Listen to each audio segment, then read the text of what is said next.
In December 2020, the iCarly reboot was officially announced, and upon hearing this news, my first reaction was genuinely, what? Coming into this, I didn't really have high hopes for this show, to be honest, but I was still just absolutely curious to see what they were going to do with this. I remember leading up to the official premiere of this, they were posting videos and images of them, drinking beer on the set and all this other adult related stuff that they're going to be including in the show. And I just kind of knew that I was going to have a good time with this. But before I start talking about this reboot, I want to talk about my credentials here. You might be coming into this video and going, what is this guy doing? He's trashing the iCarly reboot? Who does this guy think he is? Hi, I am an insane man from the future to interject in this intro because it's actually been almost 7 months since I originally recorded the intro to this video, so I figured I'd go back and, kind of revise it a little bit. So I grew up with iCarly on the air, and it was one of my favorite shows at the time when it was airing. And so when I saw the news that the show was going to be coming back at the beginning of last year, I had a couple thoughts in my head. But beyond that, my proudest piece to my credentials here is the fact that I was a part of iCarly history. I unfortunately do not have proof as I'm recording this. For one of the episodes, it was a special episode where they had twins on.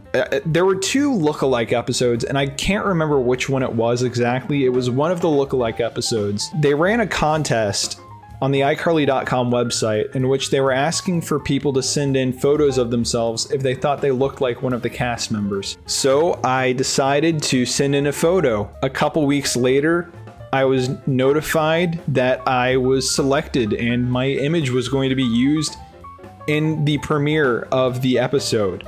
Not in the actual episode itself, but one of the bumpers that they use in between the commercial breaks in the TV show. It is on a VHS tape at my childhood home. There's just the problem of me getting it onto a computer. But maybe by the time I'm finished editing this and filming this, at the end, we'll have a very special treat, and I'll get to show everyone that I'm not a liar and that I was a part of iCarly history. I'm pretty sure that they're filming season 2 as I'm recording this video, and it could very well be out by the time I'm finished with this.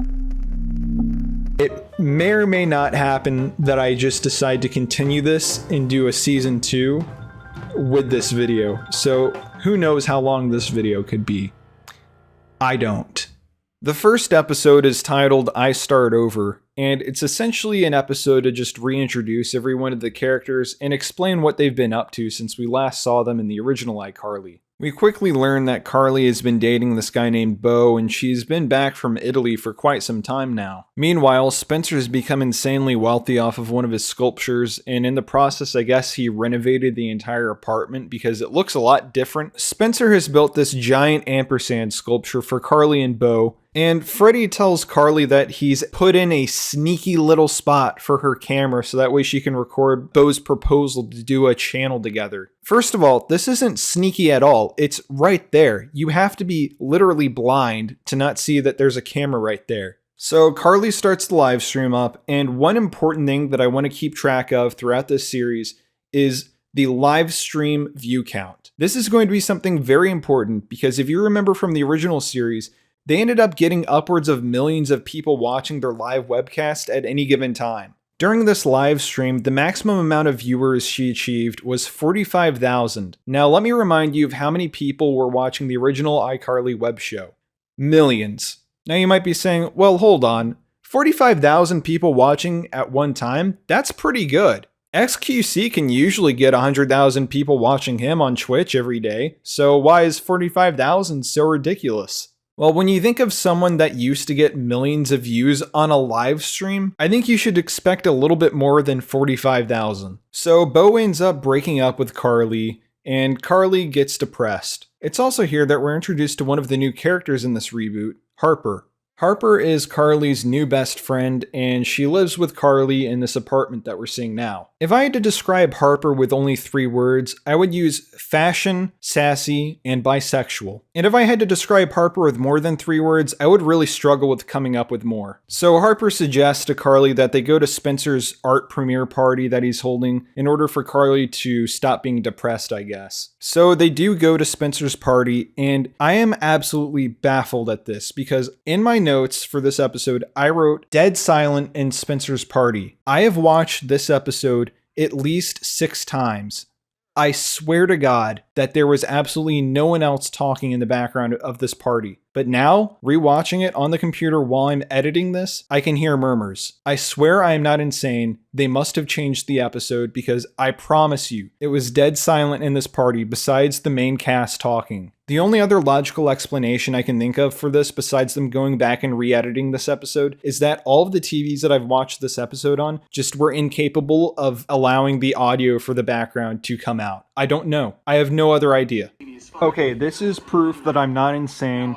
It is here, but it is just so quiet that anyone sitting at home and watching this on a TV will simply not hear it. 2 divorces and a failed startup later, I'm back living with my mom. Maybe instead of figuring out my next tech venture, I'll just melt some marshmallows. You cannot hear it. It is not... you can't hear it. We also get some exposition at this party as Freddie explains that he's essentially a complete failure. He's had 2 divorces and he's back living with his mom now. At this party, we're introduced to a second new character to this reboot, Millicent. Millicent is Freddie's stepdaughter that he acquired from a previous divorce. And if I had to describe Millicent, I would simply use 2 words, rude and obnoxious. The behavior that this child exhibits towards Freddie is frustrating, not only because it proves that Freddie is not a good parent, but also because I grew up watching Freddie. I do not want this guy to be in a bad way. Freddie should deserve the best, and he is not getting the best. Millicent, do not post that. I'm making content. Just because you adopted me doesn't make you my dad. Literally, it does. And send. Can you like it to give us some traction? Hi, Carly. How's retirement? I'm not retired. You haven't posted for a month. In internet years, that's a decade. It's okay, Carly. Go into the light. At the party, Spencer also reveals his new sculpture, which is actually an old sculpture from season 1 of the original show. This also opens up a subplot with Harper in which Harper critiques the artistic genius that is Spencer's creation. Are we all looking at the same thing? That big old pile of junk? I personally think that it was a terrible idea to have this brand new character come in and be absolutely rude to Spencer, a character that we've known for many years. Here I am coming back to sit down and see what my favorite characters from iCarly were up to over the last 10 years. And we have this new person that I've just been introduced to absolutely insulting the artistic creation of Spencer Shea. I understand that within the universe of this show, these 2 characters have probably interacted with each other numerous times up till this point, but the audience doesn't know that. This is the first time the audience is seeing these 2 characters interact with each other. It's a terrible first impression for the audience. After Spencer shows off his new sculpture, we're introduced to what I like to call the date of the episode. Because almost every single episode in this reboot, there's a date. Whether it be Carly or Spencer or Freddie, most of the episode's plots revolve around a date of some sort. It's like they couldn't come up with any other ideas besides having characters date someone. It's a little bit frustrating. Freddie's mom barges into the party, which is pretty fun. So Carly invites everyone over and then reveals to them that she's also invited Bo over for brunch. She says that she's done this to tell him that she's won the breakup, whatever that means. So Bo shows up and Carly wants to explain that she's won the breakup by getting a new boyfriend, but Bo tells her that he's seeing someone new, so that means that he's won the breakup, I guess. Bo also reveals that he's going to be starting a new channel with his girlfriend, which is the part that stings the most for Carly, as Carly was originally planning on starting a channel with Bo before they broke up. And this is just kind of cringe to me. Not that I think that couple channels are inherently cringe, but I just think that this point of conflict is cringe. Like, oh no, you started a couple channel and I wanted to start a couple channel with you, but you started a couples channel with someone else? Wow, that's bad. And I'm mad. And to get back at Luke, Carly lies and says that she's also starting a couples channel with Luke. But this really doesn't matter at all because Bo just doesn't show up again for the rest of the episode. Carly also tries to one-up Bo by saying that she's going to be launching the channel on a live stream. This is how I'm guessing the writers were trying to put the iCarly web show back into this reboot. But Carly later goes on another date with Luke and realizes that they don't work. So she doesn't have a boyfriend to do this show with, but she does it anyway for some reason. If the original intention for doing this was to one-up Bo and you don't even have a boyfriend, then you're not one-upping him anymore. She's just doing the live web show to humiliate herself at this point. We get to see some more of the Harper-Spencer plot continue here, where Harper asks why Spencer cares so much about what she thinks, and she's like, oh, well, you shouldn't care what I think, and also I'm hot and cool and young, so that's epic. You really can't be more obnoxious than this. She goes from lambasting Spencer's art to then saying, well, he shouldn't care what she thinks about it. And then bragging about herself, saying that she's hot, young, and beautiful. When I see Harper in this show, it just screams at me that I am clearly not this show's target demographic. And that sucks because I grew up with the original iCarly. As someone who absolutely loved iCarly as a kid, I feel like they should have no problem with targeting my demographic as well. So Carly finally realizes that she doesn't need a second person to make content on the internet and decides to go along with the iCarly broadcast. The iCarly broadcast lasts for what I can only assume is about 2 minutes, as they only show them doing the baby Spencer bit and then ending it. But there's one thing here that frustrates me more than anything else in this entire reboot. The fact that Freddie is filming this new iCarly show on his phone. Why is Freddie Benson, the technological genius who had his own camera to film the original iCarly broadcast, filming this on a cell phone? Is this man insane? Not even the most famous content creators on the internet use their cell phone to film videos these days. Sure, it's more relatable for the average Joe that they're seeing these people use their cell phones to record internet content,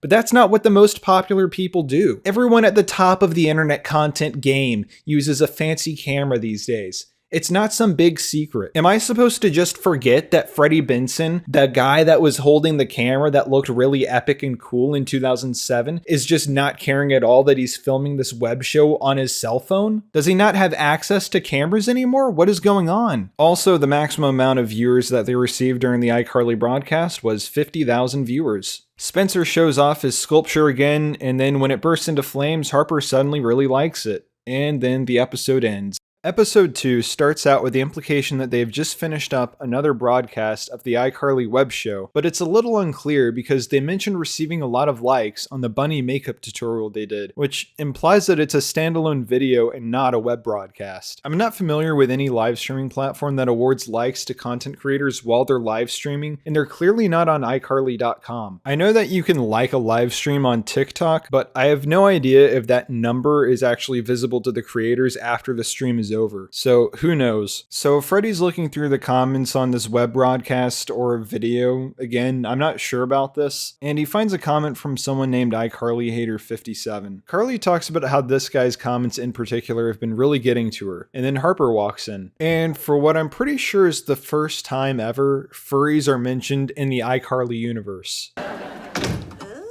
Y'all doing like a furry thing? Yep. No. We also get this shot that allows us to see that Freddie still has a laptop, and I don't know, some flips and screws and stuff underneath this little desk. So, I mean, at least we know that he's still capable of doing some cool technological stuff. Whether or not he'll actually do it, who knows? This guy is basically a loser now. Carly also comes to the conclusion that the iCarly hater guy is local to Seattle because his profile picture is a picture of the Seattle Space Needle. And Carly, I hate to break it to you, but anyone can have the Seattle Space Needle as their profile picture. That doesn't mean that they're from Seattle, but who knows, maybe this unknown live streaming platform forces users to give their location data to them and then applies a profile picture using a picture of some landmark near their location. So Carly messages iCarly Hater 57 and asks if they want to meet up somewhere. Later at the Skybucks coffee place where Carly told iCarly Hater 57 to meet her at, we get a surprise appearance from Nora. If you don't remember, Nora kidnapped the entire iCarly gang in 2 episodes during the original iCarly series. In an attempt to try and protect Carly from Nora, Spencer ends up pepper spraying himself in the eyes, blinding himself. And this is the subplot for the episode. While Carly is ordering her food, she starts talking to this guy behind her and they decide to hang out and go on a date. And if you couldn't tell already, this guy is the iCarly hater guy from the comments. He just hasn't told Carly yet, and goes along with the idea that he's going to go on a date with her now. We then go back to Carly's apartment and we're treated to this tired old boring yarn meme trope that every show uses. If you're gonna do this, please do something original or creative with this. This joke has been done a million times already. The simple act of using this is not funny on its own anymore. The Spencer not being able to see subplot also continues, and Harper makes a joke about her being naked, which is not really bad because I guess they're all above the age of 18 here, but it's still really weird and creepy, even though it shouldn't be. I still can't see! Too bad. I'm super naked. Carly then goes on a date with the iCarly hater guy, also known as Justin, and Nora shows up again and joins them during their date. After the date, Carly receives a new message from iCarly hater 57, and to her surprise, it's actually a positive one, and seemingly with this one positive comment, her whole life has turned around for the better. Back in the Spencer-Freddie subplot, we have Freddie guiding Spencer during a dance routine, and admittedly, this scene just looks iconic, and I can very easily imagine a scene like this playing out in the original iCarly series. And let's be honest, it would probably be Gibby in this situation instead of Freddie. I mean, Freddie would have had much better things to do, such as solving some problem for the iCarly web show. After this, the subplot unfortunately takes a turn for the worse, and Freddie walks in and discovers that Spencer has been lying about his eyesight being gone. Now, the reason why I say it took a turn for the worse is because I feel like with a lot of the plots in this show, they don't really have a solid conclusion. I know it's a subplot, so it's not the main important thing of this episode,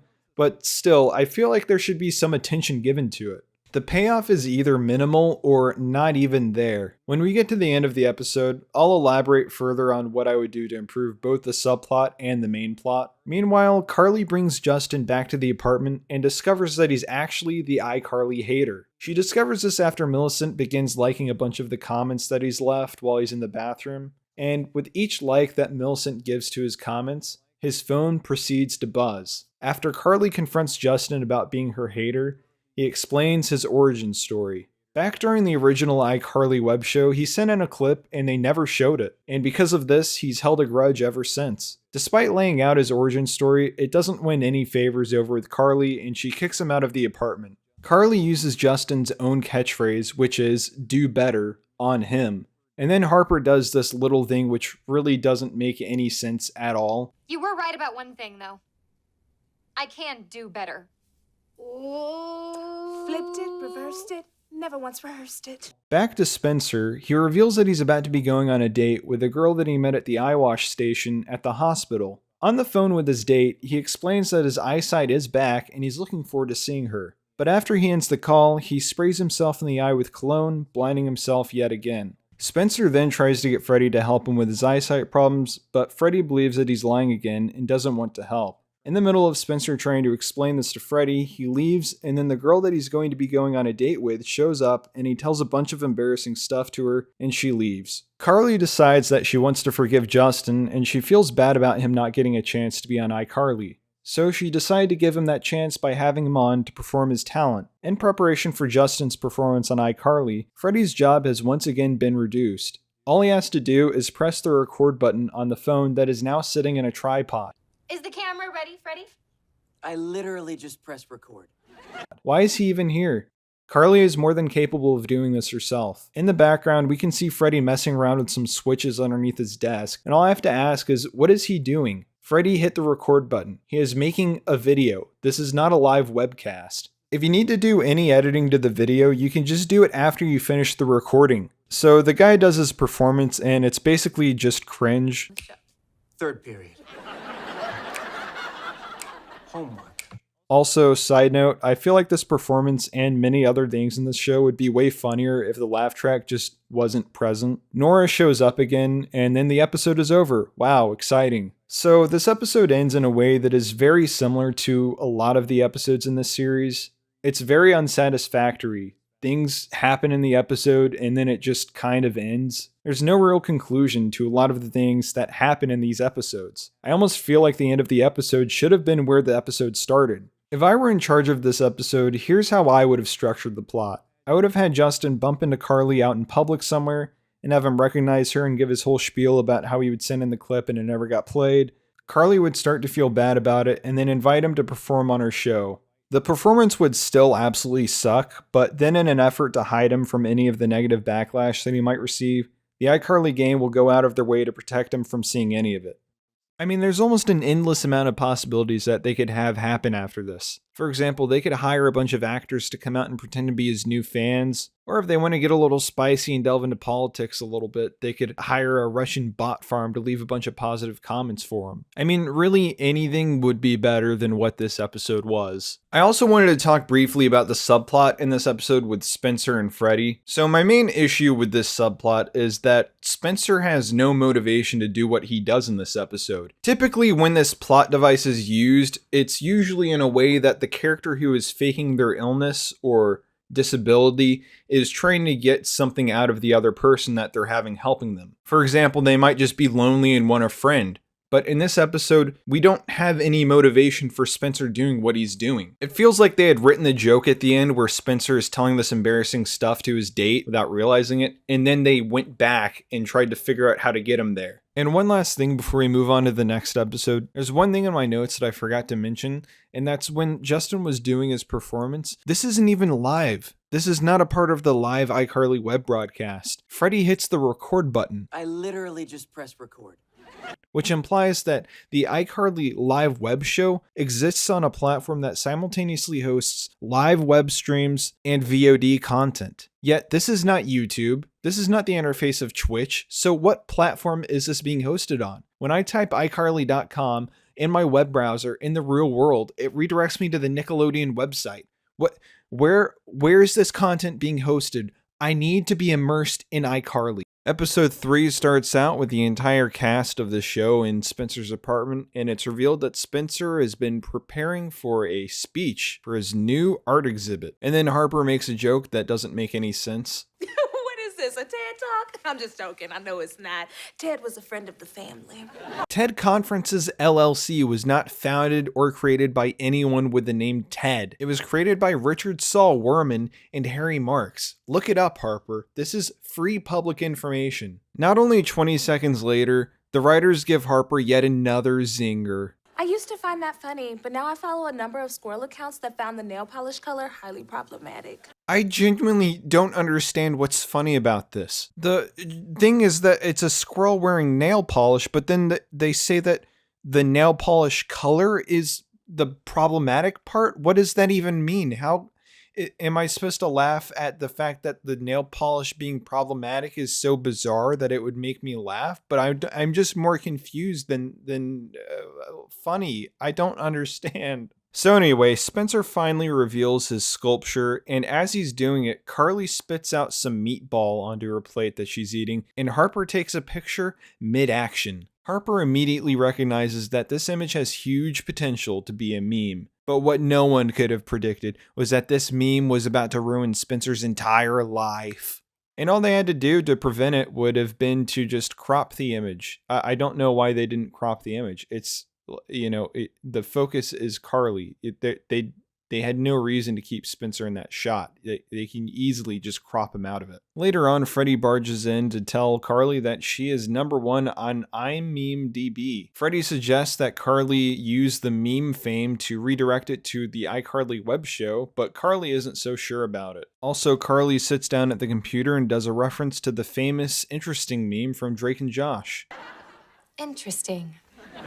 While this was fun to see, I gotta be honest, it didn't really fit in with the show. It kind of felt like they stopped everything just to do this, and then they picked it right back up as if it never happened. Millicent also shows up, and they do a joke about the pandemic, and it's just kind of like, it's low-hanging fruit. And I don't want to make this seem like I'm offended by the joke because it's not an offensive joke at all. They just kind of are like, oh, well, what if there's a pandemic in the future? And then Freddie's like, oh, that would never happen. And that's the joke. Millicent sits down at the computer and then says that she's going to start looking for a material to use to cancel Carly. And when Carly asks Freddie to stop her, he just says, sorry, I can't. I'm less powerful than my stepdaughter. Sorry, I'm an awful parent. I am a cuck to my stepdaughter. Sorry, lol. And then for no reason at all, they make Millicent do a reference to the interesting meme as well, which was literally just done by the original person who did the meme. Like a minute ago. Why are we doing this meme again? Back at Carly's apartment, Spencer barges in and announces that his life has been ruined by the meme. People have been misinterpreting the meme, thinking that Carly spitting out the meatball was a direct reaction to Spencer's art, and therefore they think the art is awful. Carly says that there's nothing that she can do to fix this situation, which is not true at all. She obviously has a platform to get her voice out there. She has the iCarly web broadcast and presumably other social media accounts. She could simply make a statement saying that the meme is being misinterpreted and that she really does love her brother's art. So because she does have this platform and she's just choosing not to use it to remedy this situation, that kind of just means that Carly is a dick. They then add fuel to the fire by making Carly meatball meme t-shirts. Back at Spencer's apartment, Spencer is not there, but Millicent and Freddie are. And instead of looking through Carly's timeline to find stuff to cancel, she has now moved on to Freddie because she could not find anything to cancel Carly with. She does, however, find a post from Freddie saying that he never wants kids, and then she uses this as leverage against him to get him to do whatever she wants, which is also another great sign that Freddie is a good parent. While Spencer's getting ready for his art exhibition, he runs into this girl named Willow, who's a food blogger, basically, and she recognizes him from the meatball meme. She tries to get a selfie with him and reveals her shirt, which is the meme shirt, and Spencer drops his sculpture on the ground. Spencer then says that he has been given a new idea, and then we go to the next scene. Meanwhile, Millicent tells Carly and Harper her new business idea where she is an offensive oracle. She basically predicts what will become offensive in the future. Also, Millicent claims to be Gen Z here, which I just refuse to accept. I, a 22-year-old, am not in the same generation as an 11-year-old. That's just wrong. That's not correct. No matter what anyone says, I refuse to believe it. If you were born after the year that the iPhone came out, then you are not in the same generation as me. That is just simply the law of the land, okay? Millicent then does a jingle for her company, and it just goes on for way too long. The whole jingle is 26 seconds long, and I'm going to play you a 10-second clip, and it'll probably feel like 2 hours. Remember that we all post from our own place of privilege. Just take into account we all have disparate opinions. Carly then comes up with the idea to do a live web show from Spencer's exhibit to show how good his art is. Which then begs the question, if she can simply do a web show from her phone anywhere she wants, why was Freddie needed at all in the previous web broadcasts? Once Carly does go live from Spencer's art exhibit, it turns out that this whole thing is now a joke on internet culture and influencers, and more specifically a jab directly at Carly. As she's walking around, Carly asks someone there if she wants to be on her Instagram live broadcast. Does this confirm that the iCarly web show has been being broadcast on Instagram Live this whole time? And if so, Instagram is easily the worst place for this. And is the VOD content being hosted on her Instagram too? That's awful. Millicent and Freddie are also at this exhibit, of course, and Freddie decides to give Millicent a present because she's starting a new business. Millicent takes a picture of the keyboard and tweets out, "Manipulating parents is so easy, check out my new keys." And the tweet is displayed on the television right behind her. Millicent admits to Freddie that she's been manipulating him in order to make him feel guilt for being a new parent, and that she's just been doing this to get stuff from him. Let's pause here for a second, and let's see if you can guess correctly what happens next. Is it A, Freddie takes the keyboard back and smashes it over his knee? B, Freddie takes the keyboard back and grounds Millicent? C, Freddie takes the keyboard back, asks Millicent for an apology, gives the keyboard back to Millicent when she does give the apology, and then Millicent says that manipulating him is too easy, proceeding Freddie to take the keyboard back again and grounding her?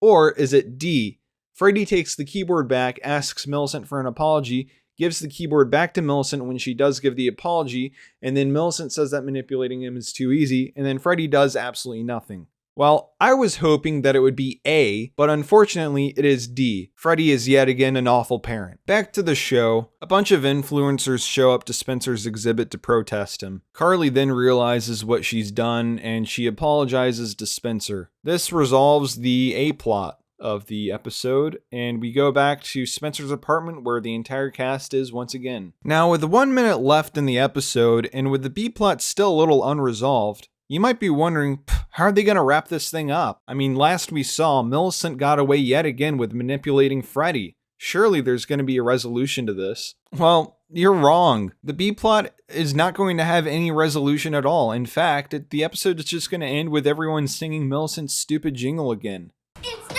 my job to educate you unless you pay me money.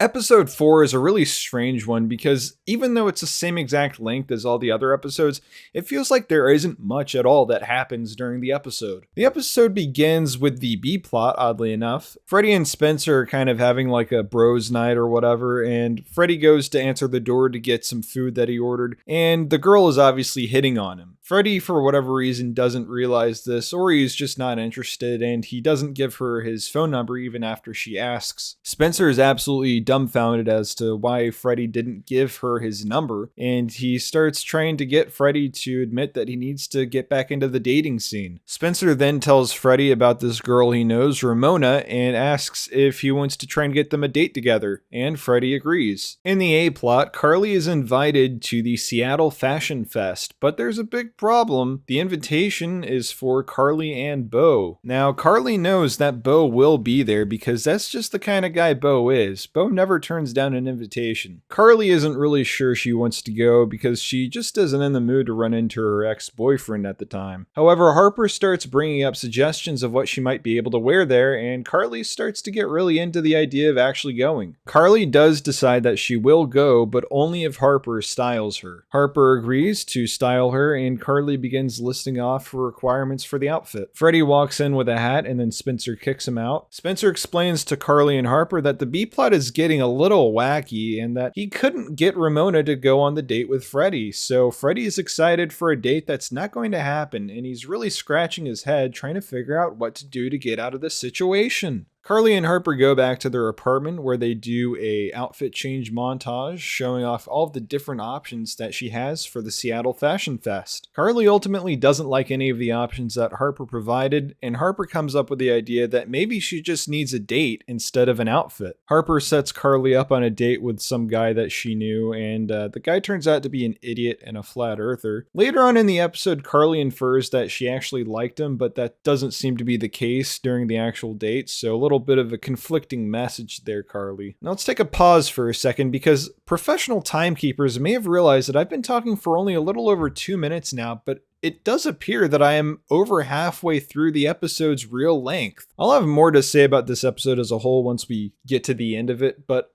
I do want to talk about this scene in particular that we are on currently. This date scene really just does not need to be in this episode. It doesn't add anything to the episode besides poking fun at flat earthers, I guess. I mean, the B plot for this episode is way more interesting than the A plot, and yet they really just fumble the B plot, and I'll also get to that later. Like, the big conflict in the A-plot is just that Carly needs to find something to wear to this fashion show. I mean, we sort of have stakes here because she's trying to either impress or make Beau jealous once she gets there. And if we really want to look at it through that lens, this is essentially the same exact plot as the first episode. And it's not even made entirely clear what her intentions are on going to this event. She didn't explicitly state that she's going to make Beau jealous or show him that she's doing fine. She's just going because Harper gave her some interesting styling choices that she wanted to consider. So now that we've taken a look at the plot as a whole, and we've realized that there's not really anything going on, let's go back to the date scene.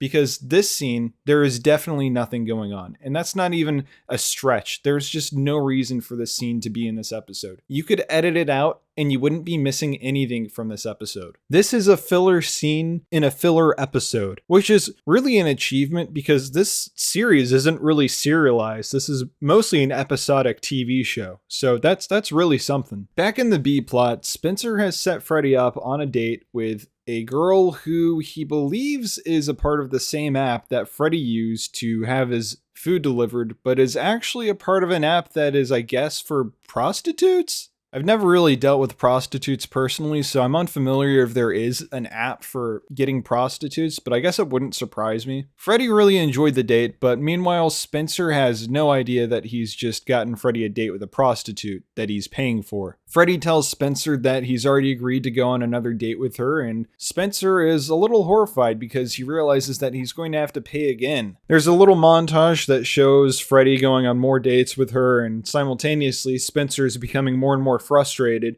that he has to keep paying for these dates. So you're probably thinking to yourself, man, this is such a wacky situation that Spencer's gotten himself into. I mean, with Spencer continuing to pay this prostitute to be Freddie's girlfriend essentially at this point, I mean, I'm sure that this is only going to continue to spiral out of control and eventually blow up in Spencer's face. Well, once again, iCarly likes to subvert narratives, and you're wrong actually. He simply just stops dating her. Oh, hey man, listen, we have to talk. Can it wait? I'm a bit bummed. I just ended things with Ramona. Oh, thank God. He's done. He's done with her, and Spencer has no consequences for his actions. It's great. It's really great. I'm going to use this example in the next episode as well, but I'm going to say it here. Something like this would work very well on a show like It's Always Sunny in Philadelphia, where the whole premise of the show is essentially making fun of sitcoms. The reason why this doesn't work in iCarly is because there was no payoff for this happening. Nothing happened because of these events. Spencer didn't even make any attempts to resolve the situation on his own.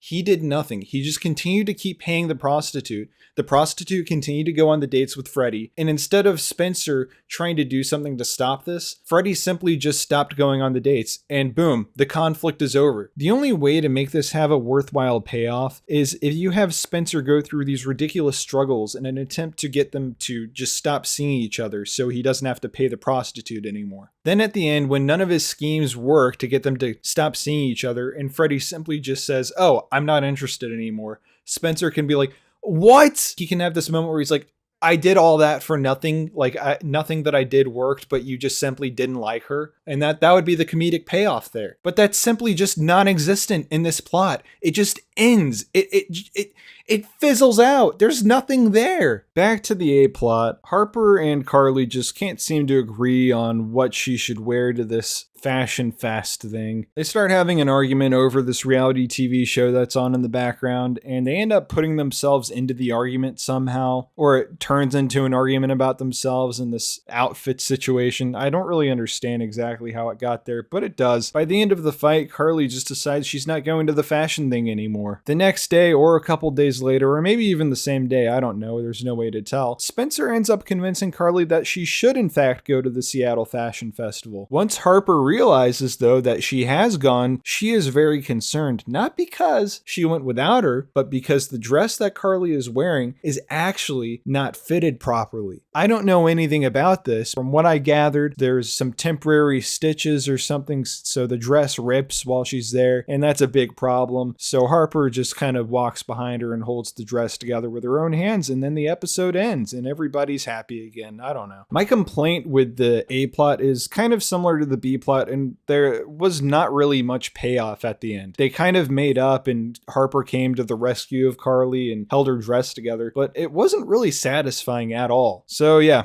that is episode 4. We are now on episode 5, which is arguably one of the worst episodes in the entire season. We very quickly learn that there's a wedding that's happening, and soon we find out whose wedding it is. It's Neville Papperman's wedding. You know, the guy who hacked the iCarly website in the original series. Freddie is the best man at this wedding, and through that, the rest of the cast is able to come to the wedding as well. But oddly enough, no one seems to question why Freddie is the best man at this wedding. I mean, shouldn't that immediately raise red flags for the rest of the cast? Did they not remember what Neville Papperman did to them? Did you just interview me about the Neville! Carly seems to think that the reason for her invitation to the wedding is just to make her see that he is happy and that there's actually nothing else going on here. Despite every single other previous interaction with Neville being pretty awful. At the rehearsal dinner for the wedding, we're introduced to the B plot, which involves Millicent attempting to get Freddie to not interact with any women that are at this rehearsal dinner, because she fears that he'll fall in love and then get a divorce again. The theme for the wedding is robots, due to Neville's obsession with this game called Robot Uprising, and everyone at the wedding is wearing robot attire. This ties in with the main plot of the episode, in which Carly slowly begins to believe that Neville's fiance is actually a robot. I mean, it's very possible that I'm not remembering Carly's character very well from the original series, but I just can't imagine her falling for something this stupid in the original series. Gibby, on the other hand, now I could see him falling for this scenario very easily. So throughout the rehearsal dinner, Carly notices a lot of different things that makes her believe that she might be a robot, such as her having a great memory, Neville referring to her brain as a computer, and also that she blinks weird. Meanwhile, in the C plot, Harper makes it clear that she hates straight people, and more specifically straight weddings. Ugh, the straights. Engagement, bridal shower, bachelor, bachelorette, rehearsal dinner, wedding, post-wedding brunch, post-wedding bridal shower, post-bridal shower, wedding, post-dinner brunch. Spencer also challenges Harper to see who can get the most numbers from people at the wedding. This feels like it was lifted straight out of a Drake and Josh episode. Bet to see which one of us can get more girls? Yeah, that's right. Okay, yes, I want to bet. Spencer points out that Harper has an advantage in this challenge because she's bisexual and therefore can get numbers from both women and men in this challenge. Harper is offended that Spencer thinks that she has an advantage, and actually Spencer is 100% correct here. Granted, Spencer doesn't have to be bisexual to also get numbers from men, but she still has an advantage here. Here's a little fun fact that has nothing to do with anything that I've been mentioning recently. The writer of this episode worked on Hillary Clinton's 2016 presidential election campaign. Alright, moving on. Spencer says that all of Neville's fiance's family died in a skiing accident before the wedding, and that's why they weren't there. And then Millicent says this line. That's some white people nonsense. I'm starting to see a running theme with the dialogue in this episode. I'm not pointing this out because I'm offended and I think that she hates all white people or something. I'm pointing this out because I think it's cringe dialogue. Neville's fiance, Prunella, gets a text notifying her that her bridesmaid is no longer able to attend the wedding due to her flight being cancelled. Neville immediately realizes that Carly would be the perfect replacement for her in the wedding. Carly reluctantly agrees and is seen the next day taking magnets off of her refrigerator and putting them into her purse. She explains that she intends to throw the magnets at Prunella to prove that she is a robot. Later at the wedding, Millicent continues to prevent Freddie from talking to any women. I think that this is a very good side plot because it continues to prevent one of my favorite characters from the original show from being happy. And now the moment we've all been waiting for. Carly takes a magnet out of her purse and throws it at Prunella's head. When discussing the previous episode, I mentioned It's Always Sunny in Philadelphia and said that I would be talking about it in this episode, and this is exactly where I want to tie it in. This scene in particular made me realize that this plot would have worked very well in It's Always Sunny. If you just replace Carly with Charlie in this episode, it works way better. I can just imagine Charlie believing for whatever reason that this person is a robot. It just makes sense for his character. For Carly, it does not make sense at all. I'm going to play the scene of Carly throwing the magnet at Prunella's head, but this time I'm going to superimpose Charlie's head on top of Carly's face, and it'll make more sense. Oh, Carly, you saw the woman pee. Let it go. Let this go? Okay. Oddly enough, the magnet does stick to Prunella's head, and she explains this by saying that she was the only one that survived the family skiing accident and had to have a metal plate put in her head. As Carly is apologizing to Prunella for throwing a magnet at her head, a battery pack falls out of Prunella's dress, which seemingly confirms that she is a robot. As Carly is attempting to leave the room, she's stopped by Neville, who does reveal to her that his true intentions of inviting her here was that he wanted to marry Carly. Carly is disgusted by this and runs out to the main area where everyone is gathered for the wedding and begins to reveal that Prunella is actually a robot. But before she can make the big reveal, she's cut off by Neville, who announces that they are getting married. Carly's dress turns into a wedding dress and the wedding ceremony begins. Prunella comes out to object to the wedding, and Carly finally is able to announce her accusation of Prunella being a robot. Carly lists off all the characteristics she's observed that she is attributing to her being a robot, and Prunella helpfully explains away all of them. Neville also reveals that the whole wedding was just a scheme to get Carly to become jealous of him and want to be with him, which I don't really think would work in any circumstance, because why would Carly want to be with Neville? Ever. Under any circumstance. Ever. Prunella then reveals that she has actually fallen in love with Neville and asks if she wants to marry her, and he says yes. I really don't understand why anyone would want to marry Neville after seeing what he has just tried to pull off. He admits to using you specifically to make someone else jealous, and that was the sole reason of you even being there. And afterwards, you want to marry this person? Good luck with that, I guess. Also, there's this part with Spencer that felt like a moment ripped straight out of the original iCarly series, and I really liked it. How are we gonna break this tie before the wedding is over? Unless...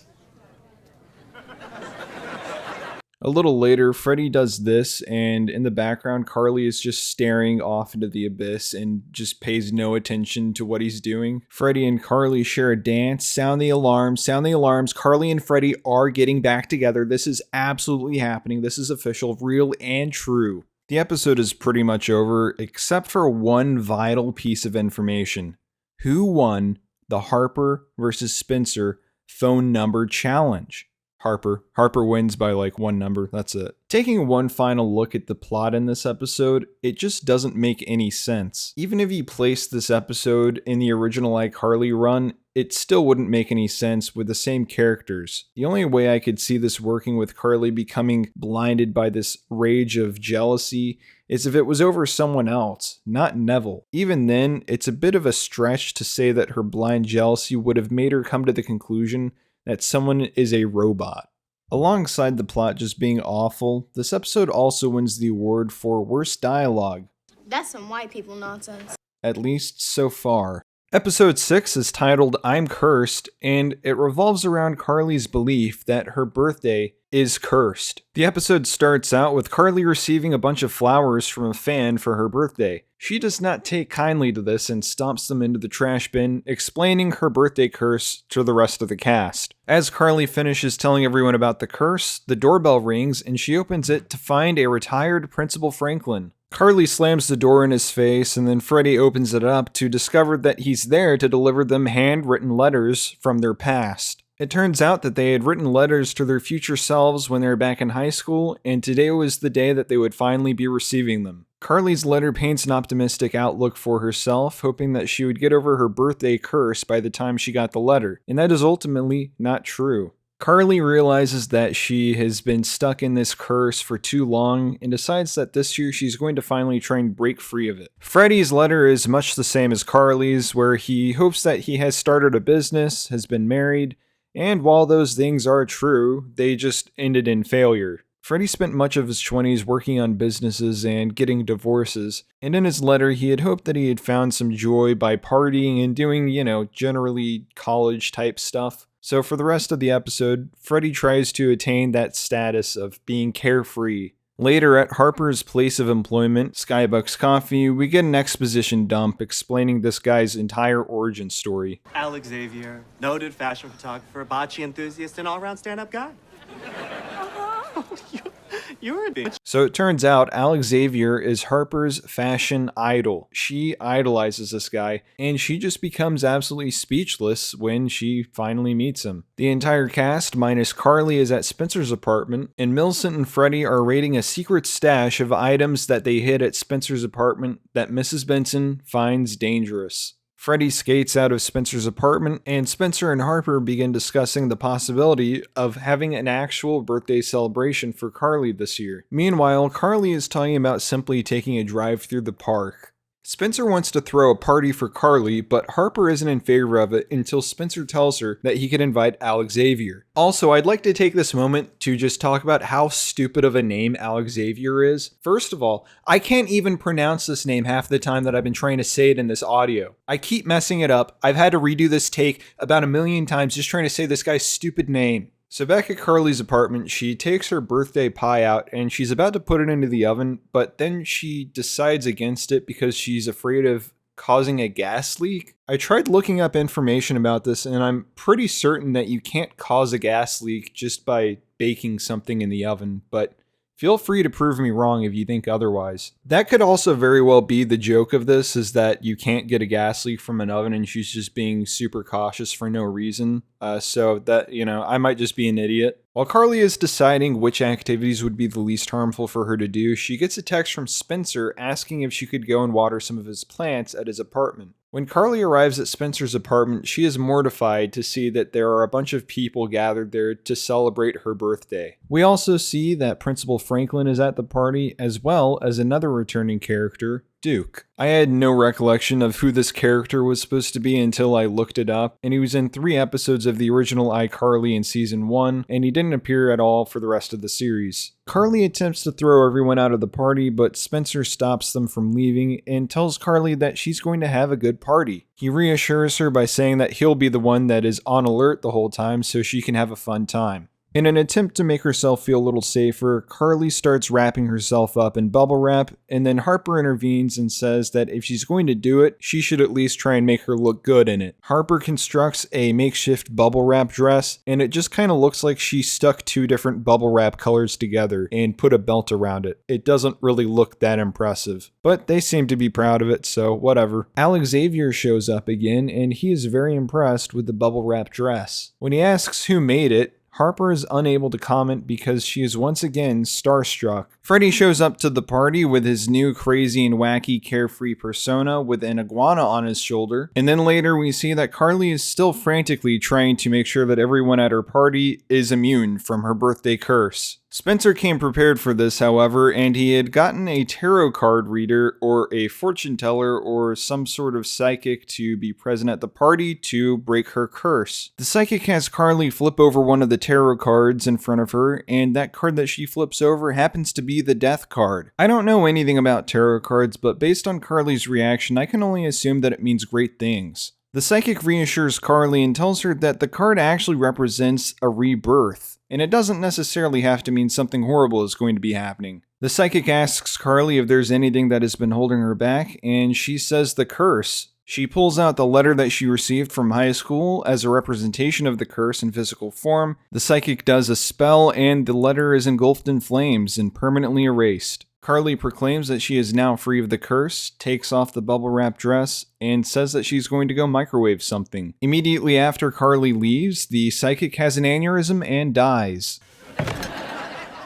That's not great. Meanwhile, Freddie has been drinking way too much and throws up right onto Alex Xavier's shirt. He rushes out of the party and Harper follows him out, and she allows him to get cleaned up at her apartment. While Alex Xavier is cleaning himself up, Harper prepares a spoken voice memo on her phone that she can play back for Alex Xavier to explain why she's been unable to talk to him. Back at the party, the coroners have arrived to take care of the dead body, and Spencer distracts Carly by having her try to break open a piñata. But before the coroners can even get into the doorway, Carly has already broken the piñata, and he has to distract her again. Freddie crowd surfs into one person, and while this is happening, the coroners are able to successfully get the dead body out without Carly noticing. However, Alex Xavier comes over and asks Spencer if he could have the hat of the dead guy, and Carly now knows that someone has died at her party, and she is still cursed. And then the episode ends. Well, the episode did have one more scene after this, but the story effectively ended here. The final scene of the episode is just Millicent filming herself on her phone, and this doesn't really add anything to the story of substance, so we can just say that the episode is already over. This episode has to have one of the most abrupt endings in this entire series. Even on the rewatch that I did of this episode in preparation for this video, I was absolutely stunned that the episode ended this way. When the credits started rolling, the actual words that came out of my mouth were,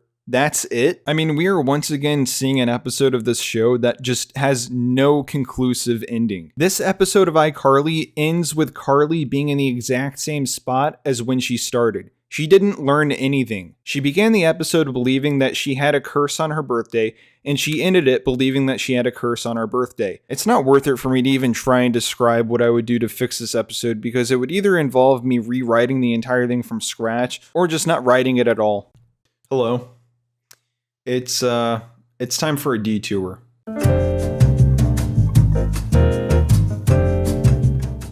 We need to talk about Millicent. So I haven't been shy in saying that Millicent and Harper are two of my least favorite characters in this reboot, and I just feel like their place in the show hasn't really been found yet. Harper I'm a little bit more optimistic for, but Millicent's whole character is just bizarre to me. It almost seems like they're trying to pull bits and pieces from Sam and Megan from Drake and Josh. I feel like they knew that they need to create a character that kind of filled the void of Sam, but they didn't want to recreate a character that was exactly like her. I've already stated it numerous times, but Millicent at her core is a character that is just rude and mean. While Megan from Drake and Josh has some of the same qualities as Millicent, it worked in Drake and Josh because it was a part of a sibling dynamic. That back and forth fighting between siblings is something that many children experienced in their houses growing up, and they could relate to that. But unlike Megan, Millicent is just rude to everyone she comes across, including Freddie. This not only makes Millicent a less likable character, but it rubs off on Freddie as that is her father. It makes it very obvious that Freddie is either a bad parent or someone that doesn't care that his own daughter is being rude to everyone. So now the question is, how do you fix this character? And honestly, I don't really think there is a way to fix her. You would need to rewrite her entire personality for me to like her. I don't know, maybe you could have a boulder drop on her head and then she's a different character completely for the rest of the series. Harper, on the other hand, is a character that I do still have problems with, but I think has a lot more potential to become a good character rather than Millicent. I think that the main problem with Harper as a character is that she doesn't really fit into the traditional iCarly dynamic. She's not really involved in the iCarly web show, and she's usually doing her own thing separate from the rest of the cast in every episode. In the original series, especially early on in season 1, you had the whole cast working together to solve one issue, or at the very least, you would have Spencer come in at the end and provide a solution for the problem even though he wasn't really working with the rest of the cast the whole episode. But more often than not, Harper is not really integrated into the main plot of the episodes, and she's just relegated to her own side plot where she works on something related to fashion. She's definitely a character that has her own personal goals aside from the rest of the cast, which is a good thing, but I feel like Harper was never really given a proper introduction in the show. In the first episode, we see her and it's almost like we're supposed to just be like, oh yeah, she's been here the whole time, which is true in universe. I mean, she's been around in their lives for a long time at that point, but to the viewers, she's a brand new character in the iCarly universe. I think Harper would have been a more enjoyable character to me had she been given a little bit more time to settle herself in with the rest of the cast. And then after I got to know her basic personality traits, I would have been more interested to see more plots focused solely on Harper. Have you noticed that we've gone 2 whole episodes now without any of the characters from the main cast going on a date? That's really incredible. Well, that's all about to change because in episode 7, Spencer is going to be dating a woman. And that woman's name is Argentina. Argentina is a girl boss, and more importantly, she's the leader of a cult. So this episode begins by laying out what the main conflict of it will be, and that is Carly is just a little bit too fed up with Harper's constant fashion designing. The clothes are just all over the apartment, and there doesn't seem to be a square inch of this place that isn't consumed in some fashion by Harper's fashion. Freddie and Millicent show up at the apartment, and Millicent has on a Sunshine Girls outfit, and Freddie explains that she is now part of the Sunshine Girls. Millicent isn't happy about this, but Freddie sees this as a way to spend more time with her, so that's his motivation for getting her to do this. Spencer comes into the apartment as well and talks about how he's met Argentina, the girl that I mentioned previously, and how he's now dating her and is epic in poggers. Carly asks Spencer if Harper can use the studio in the apartment to house all of her fashion designs, and then Harper says this before Spencer can even respond. It's Black History Month, so you have to say yes. Once again, cringe dialogue. So we cut to the studio, and Carly and Harper are both in there working on their respective things. Harper has all of her fashion design stuff in there, and Carly is editing a video on her laptop. It's clear that both of them working in that same space is not working for either of them, but I don't understand why Carly is there in the first place. She was the one that offered up the studio space for Harper, and she doesn't need to be in that room to edit the video. She's editing the video on her laptop. She could be literally anywhere on planet Earth and edit the video the same way that she's doing it in the studio. So it makes no sense for Carly to be the one frustrated here because this was her idea in the first place. The two begin arguing, and then we cut downstairs to Spencer and Argentina Argentina talking to each other. Argentina pulls out a device to give to Spencer as a gift, and it's essentially just an Alexa or a Google Home type device. Argentina talks about how nice it would be to go into iCarly to promote the product, and as she's talking about that, both Carly and Harper come downstairs arguing. Argentina steps into the argument to become an impromptu mediator, and Harper ogles at her for some reason. Who's she? Yeah, who is she? And I guess this is okay because it's a woman doing this to another woman, so good for bisexuals, I guess. So Harper and Carly tell Argentina what their problem is, and Argentina tells them that she actually has a space for women to work at and that they were open to come and check it out if they were interested. Meanwhile, at the Benson household, the Sunshine Girls are holding their meeting there where the leader of the group reprimands Freddie for calling them girls. Mr. Benson, we don't use the word girls. But you're called the Sunshine Girls. Not if we win our class action lawsuit. I don't really know what this is a reference to, and I don't want to look it up. Hi, future me here. Rewatching this in the edit, I thought I would just go ahead and try my best to figure out if this is a joke or not, or if it's actually supposed to be like some sort of social, political take on something. And I couldn't find anything, but the general consensus on the Reddit seems to be that this is a joke about how people are too uptight with these kind of topics. But it's unclear completely. It's not a 100%. But that just goes to show you how the joke isn't even clear. So who knows what I'm supposed to interpret it as. Anyway, back to the video. Thank you for listening to my brief little intermission here. And yeah, but I'm just kind of sick and tired of this show shoving so much social politics stuff in this. It's like every single episode there's something, and it's just too much. And I'm not even saying this as like an anti-SJW type guy. It's just that if you're going to try and do this, there's a better way to do it that's meaningful and not cringe. And the iCarly writers just don't seem to be able to do it in a way that is either of those things. Millicent gets pissed when she finds out that she's not going to get any of the money that she makes when fundraising for the group with the fudge cakes or whatever the hell it is, and she decides to leave and make her own group. And for the first time in this whole series, it seems that Freddie is a good parent and decides to back Millicent up on this and support her fully in creating a new group. Later, Carly and Harper are at Leap In and are touring the facilities and seeing what they have to offer them. One of Carly's old friends come up and warns her that she should not join this group, but before she can explain, Argentina shows back up again. Carly is immediately concerned and is weary to sign up, but Harper goes for it. And what started out as a wholesome moment between a father and daughter turns into exploitative child labor, harkening back to an episode of the original iCarly series, in which the basement of the apartment was turned into a sweatshop. So that's some great series continuity. Freddie sits down with Millicent to discuss marketing strategies and website optimization and stuff like that, and Millicent is very happy with this and promotes him to CDO,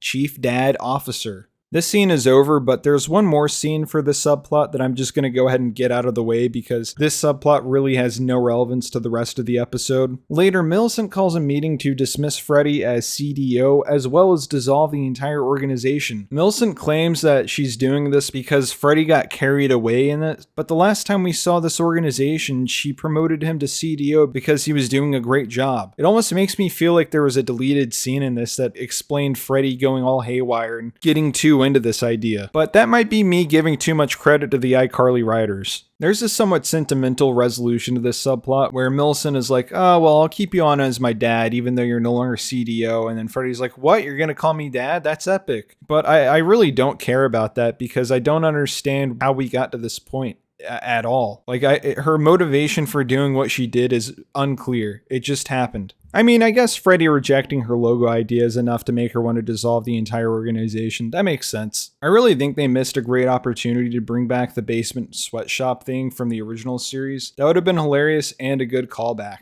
And it would have given Millicent more motivation for dissolving the entire organization.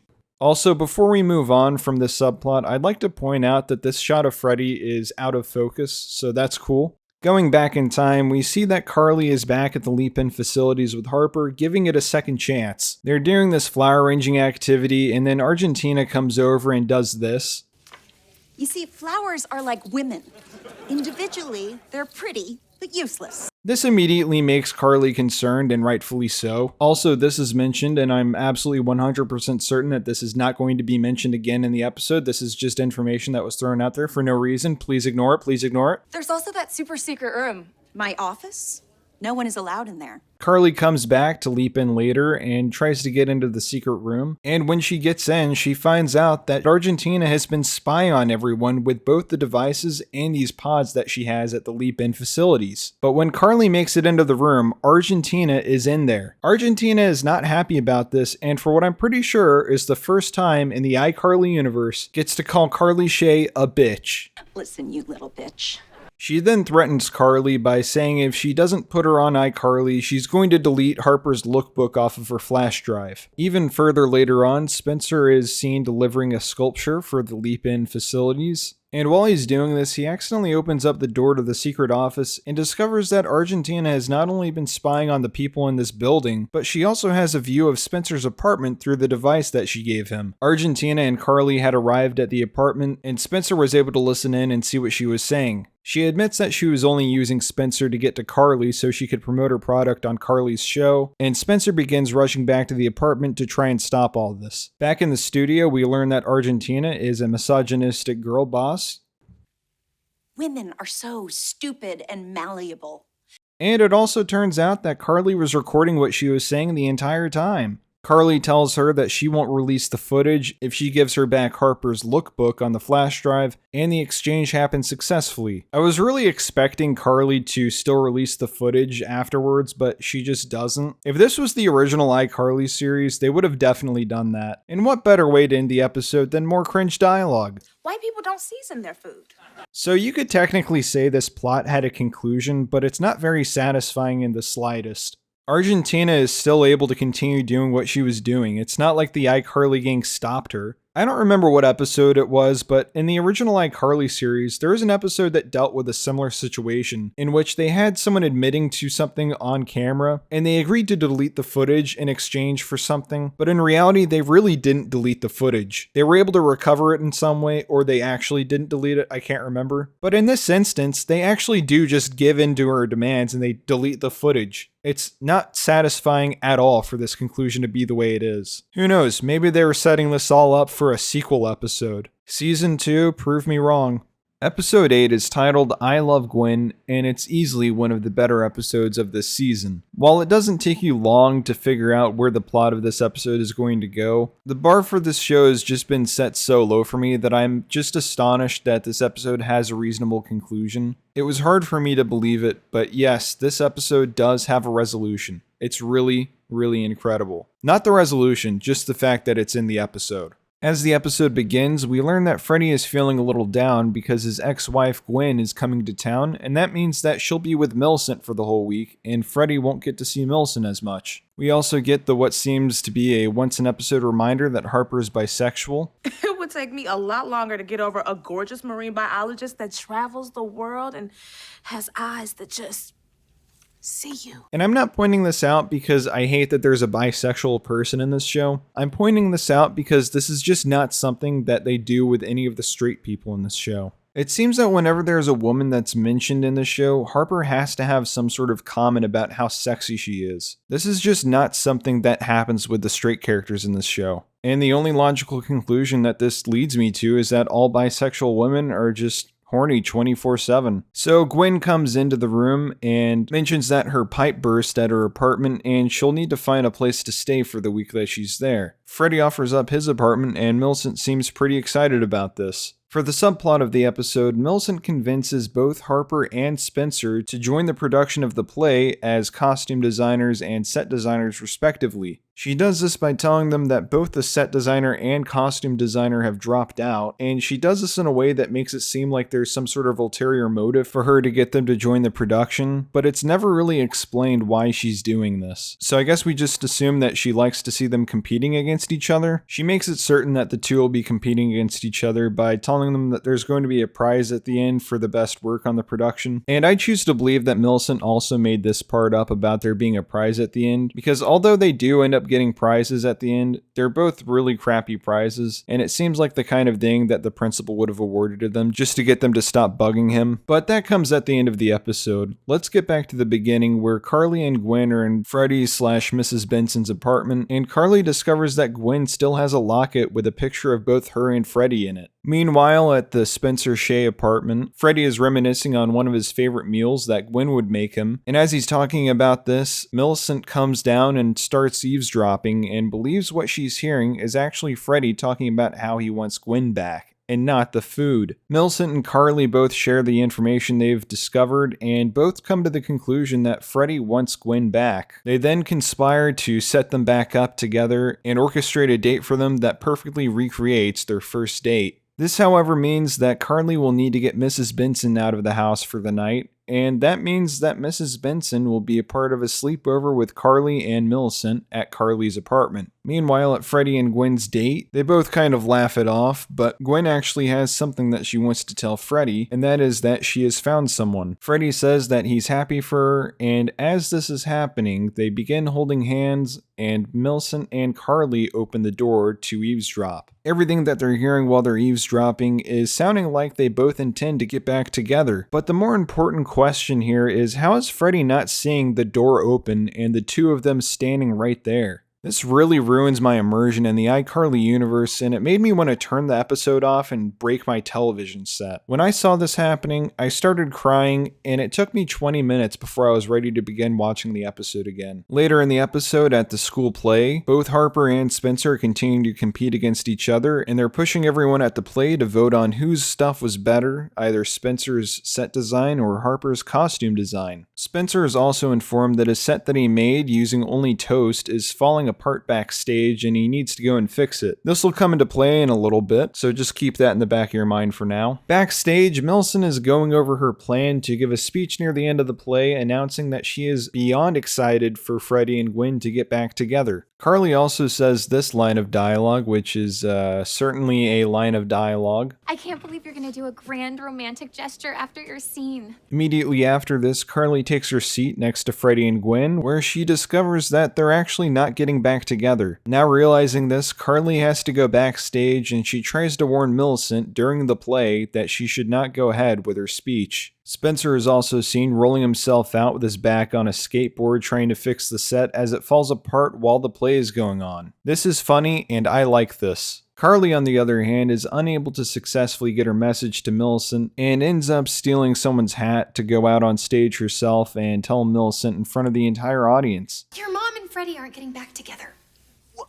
This effectively ends the play, and Spencer also comes crashing through one of the toast walls that he built. This is also funny, and I like it. After the play is over, Millicent is given the locket from Gwen, and they come to the understanding that even though Freddie and Gwen aren't getting back together, they'll still be a family together. Millicent still isn't happy that they're not getting back together, but she is better understanding of the situation. And this is a prime example of how to end an episode. You have a character that starts out with a certain perspective, goes through some change, and at the end of it, has a better understanding of the situation. Are things the way the character wants it to be? No. But they are changed and their perspective is changed because of it. This episode actually fits pretty well onto Dan Harmon's famed story circle that he uses when he crafts most of his TV shows. Millicent starts in her zone of comfort, which is essentially just the iCarly universe thus far. She then desires something, and that something is her parents getting back together, although she's probably desired this for a long time. She enters an unfamiliar situation when she mistakenly believes that she's overhearing Freddie talk about how he wants Gwen back. She then adapts to the situation by conspiring with Carly to set them up on another first date type scenario. Millicent gets what she wanted when she sees Freddie and Gwen holding hands, thinking that they are getting back together.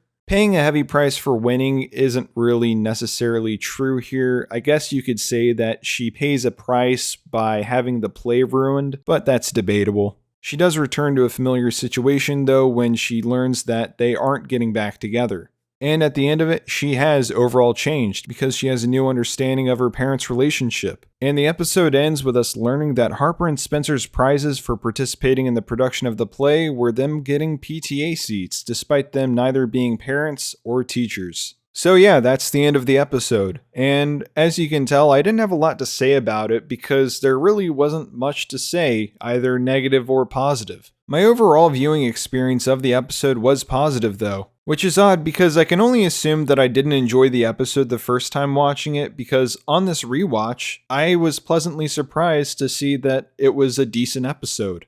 I rewatched this episode in particular pretty late into the night. I think it was around 2 or 3 a.m. when I was watching it, and I was pretty tired. And after I finished it, I was thinking, I wonder if I really actually thought that episode was decent, or if I'm just tired. And now I can confirm, I really did think the episode was decent.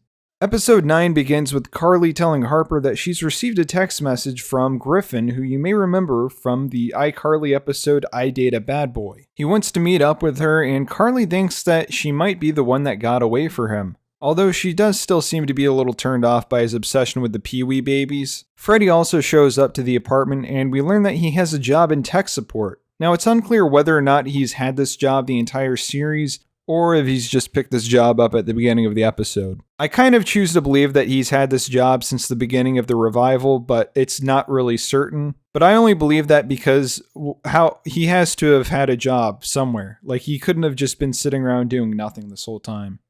Now, I'm going to do something a little bit different for the subplot on this episode. Instead of going through the episode and filling you in when it happens, I'm just going to give it to you right here, right now. And to do this, I'm going to be reading the subplot description straight from the iCarly wiki page. Now, some of what I'm going to be reading will not make any sense to you because it kind of connects into the main plot, but I think this will be worth it in the end, and you'll find out why. Freddie gets a new job as a tech support line.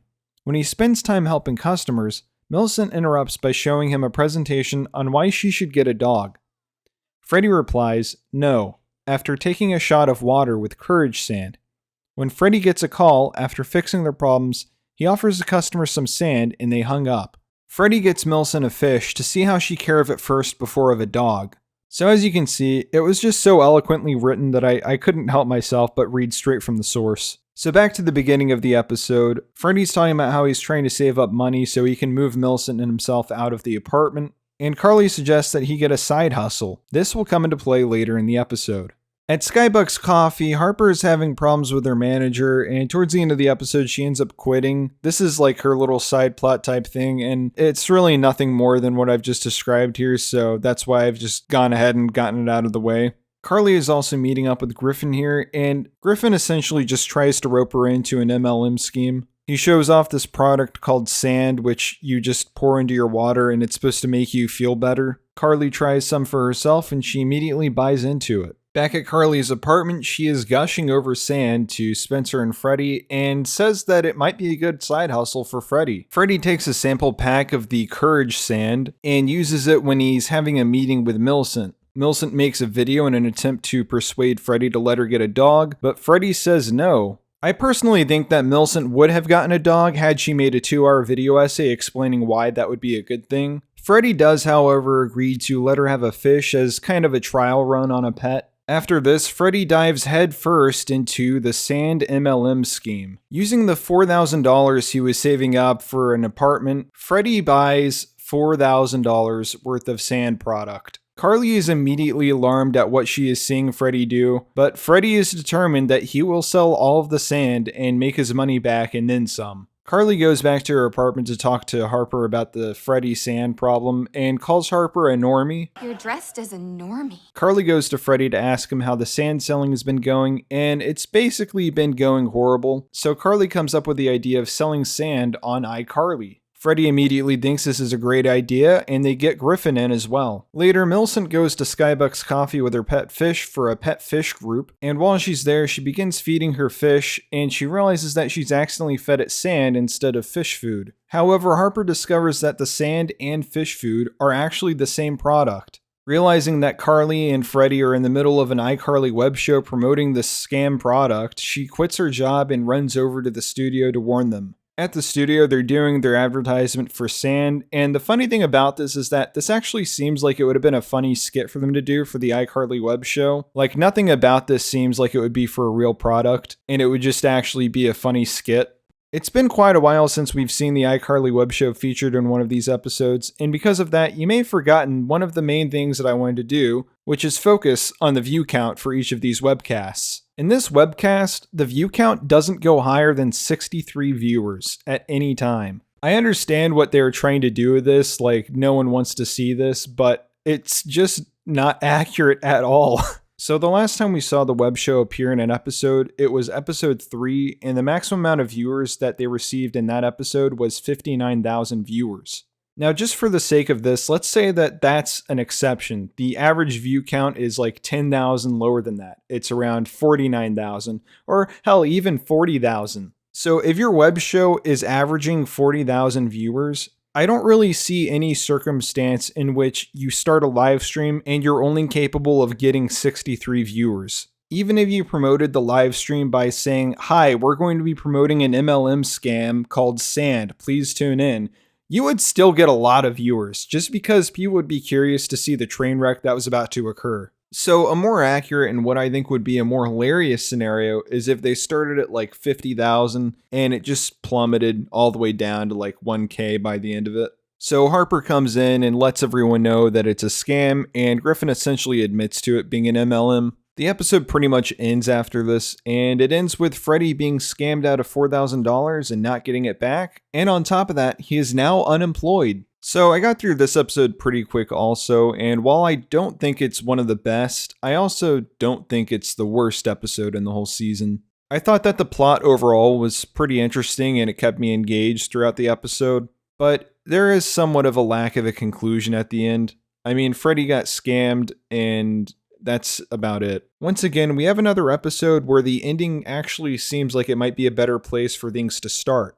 For example, if you had the first half of the episode being about Freddie getting into the MLM scheme and then realizing he was scammed, the second half of the episode could be dedicated to a whole number of different plots. You could have Freddie trying to get the $4,000 back, you could have him trying to expose the MLM scam, I don't know, anything. The Harper side plot also felt pretty useless to me. I feel like it could have been edited out of the episode and nothing would have been lost. It felt like the plot was just there to push Harper more down that path of becoming a fashion designer, but I think it could have easily been tied into something more grand than just this side plot that is easily forgettable. I mean, you could even sum the side plot up in one sentence. Harper uses her boss being inconsiderate to her as an excuse to quit her job and focus her time on following her dream of being a fashion designer. Okay, it was a long sentence, but it's still one sentence. And that's all I have to say about this episode. Episode 10 is titled I Take a Girls Trip, and right at the beginning we learn that Carly, Harper, and one of Harper's friends are planning on going on a trip over the weekend. This is particularly exciting for Carly as she's never been on a girls trip before.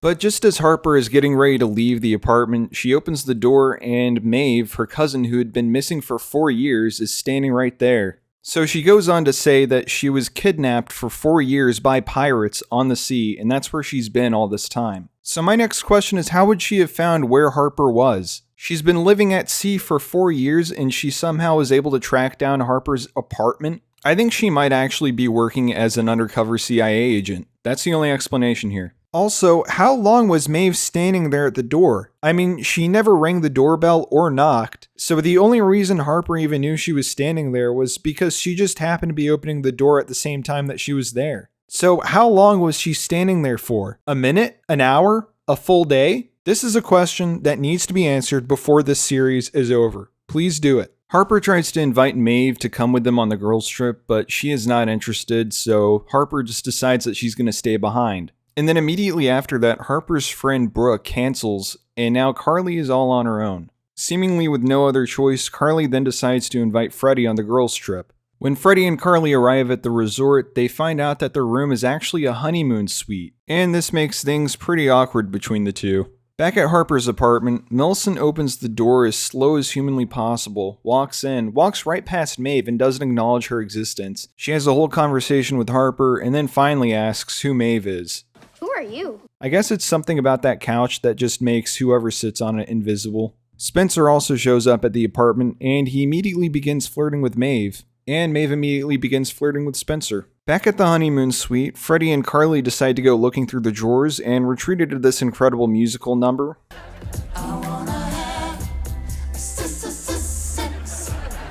Carly and Freddie ultimately get over the awkwardness of sharing the honeymoon suite and decide to share the bed together. But after they get in the bed and they get comfortable, Brooke actually shows up. Brooke assumes that Carly and Freddie were sleeping together, but they both assure her that that was not what was happening. Back at the B plot in Spencer's apartment, we get a line that was specially crafted by Dan Schneider himself. You're the most thoughtful person. You let me cook for you, serve you, you even let me rub your feet. So at this point in the episode, it's pretty obvious that the iCarly writers have actually done something pretty interesting here.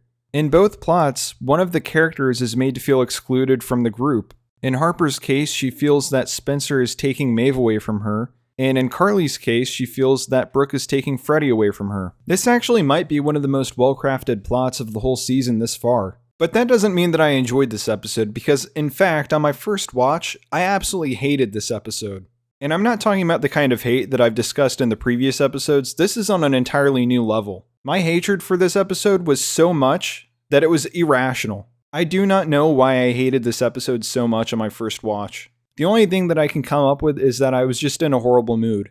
Deep down in my heart, I just did not want to watch an episode of iCarly that night.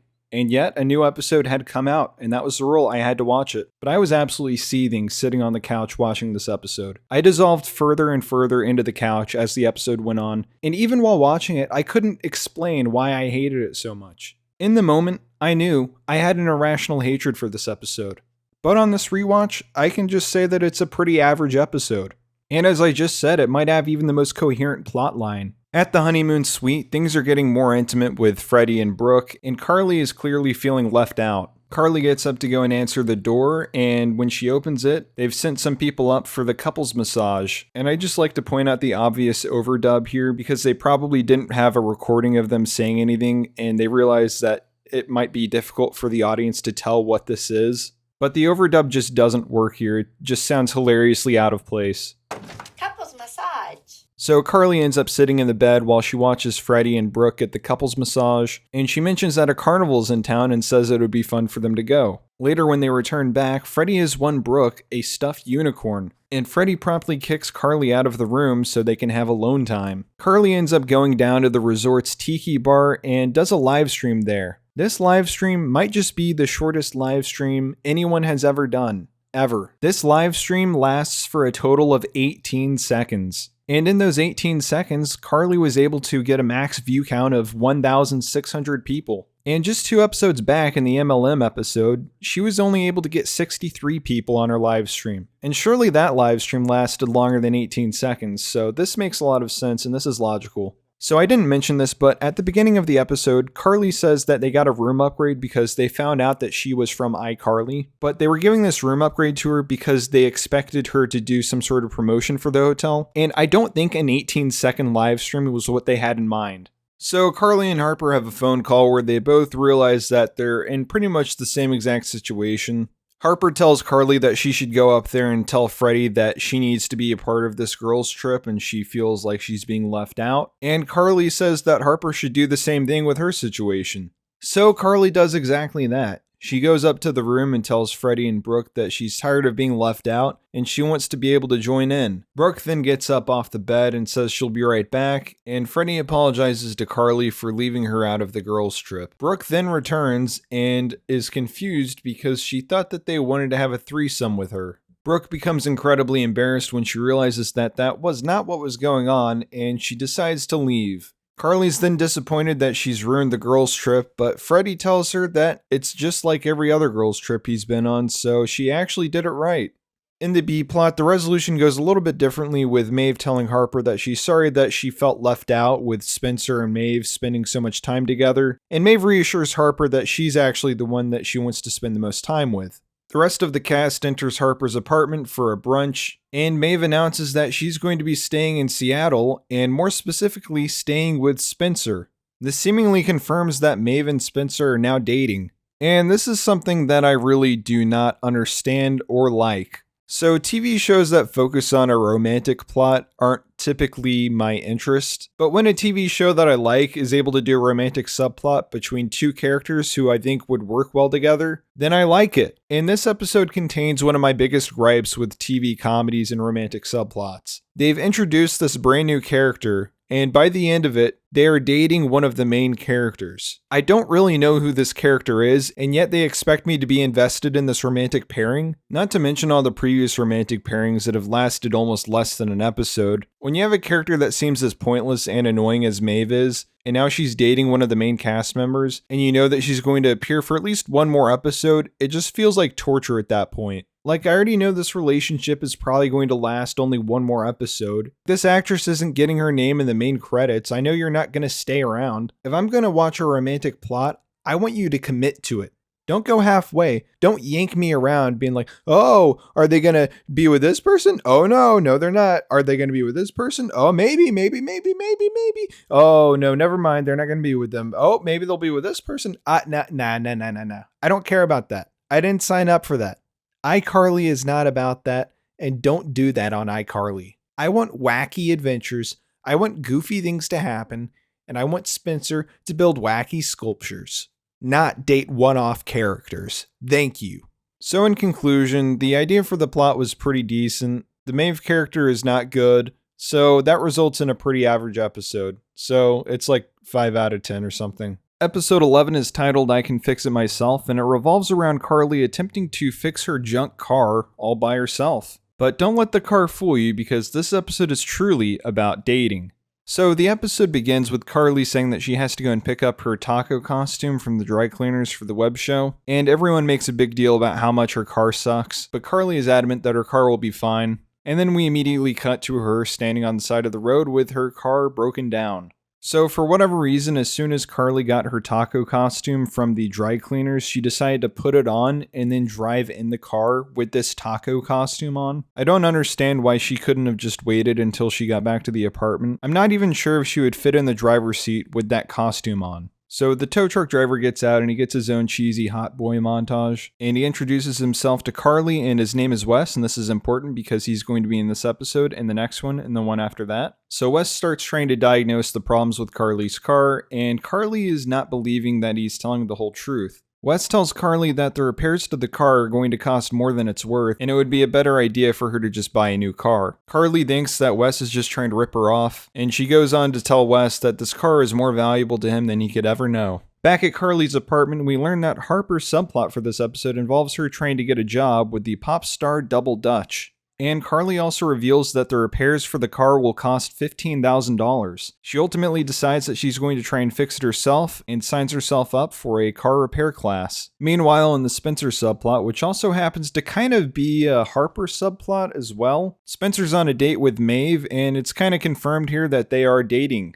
At the dinner, Maeve decides to reveal to Spencer that she hasn't been telling him the truth. She actually was never kidnapped at sea for 4 years, and she has been lying to her entire family. If I was dating a woman and she told me that she'd faked her kidnapping for 4 years, I would have extreme trust issues. I would have to break up with her right there. That is not someone that you want to enter a relationship with in any form. So Carly goes to the auto repair class and brings along Millicent and Freddie, and when she gets there, she's excited and invigorated to finally figure out how to fix her car herself. But that all changes as soon as the instructor walks through the doors, because that instructor is the same man who Carly was afraid was going to be ripping her off. That's right, it's none other than Wes. Carly is immediately upset by this fact, and honestly, I think that this is actually pretty good proof that he wasn't in fact trying to rip her off. I mean, in this very episode, Wes uses an actual car to demonstrate how to fix a certain problem. I don't really think a scam artist would be going out of their way to teach other people how to fix the problem. But I mean, hey, this is the same character who believed a human being was a robot a couple episodes back. So what do I know? So Wes picks Carly to come up to the front of the class and check the oil on the car. Carly unfortunately doesn't know how to handle a cussy and gets the oil splattered all over herself. Back at Carly and Harper's apartment, neither Carly or Harper are there, but Spencer and Maeve are. They've prepared a bouquet of flowers and some wine as Maeve is preparing to tell Harper that she faked her own kidnapping. There's also this gift that Maeve is going to give Harper, which is essentially just shoes that you wear on your hands. And I do think that this fits in with the iCarly universe, but I think I would like this joke better if I could actually see the shoes. If you had a character already wearing them when the scene began, and then someone had to come in and ask, "What is that?" and they say, "Shoes for your hands," then I think the joke would work a little bit better. So Harper shows up and immediately sees all the flowers and stuff, but she assumes that that's there because she got at the job with Double Dutch. Seeing how excited Harper is about getting the job, Maeve decides to back down and not tell Harper that she did fake her kidnapping. Carly also shows up to the apartment just coming back from the auto repair class, and we also discover that repetition isn't actually always funny, especially when you do the same joke 3 times within about 3 minutes. The limited edition Normani off-balance sneakers she's been coveting. You wear them on your hands. Limited edition Normani off-balance sneakers? You wear them on your hands. Normani off-balance sneakers that you wear in your hands?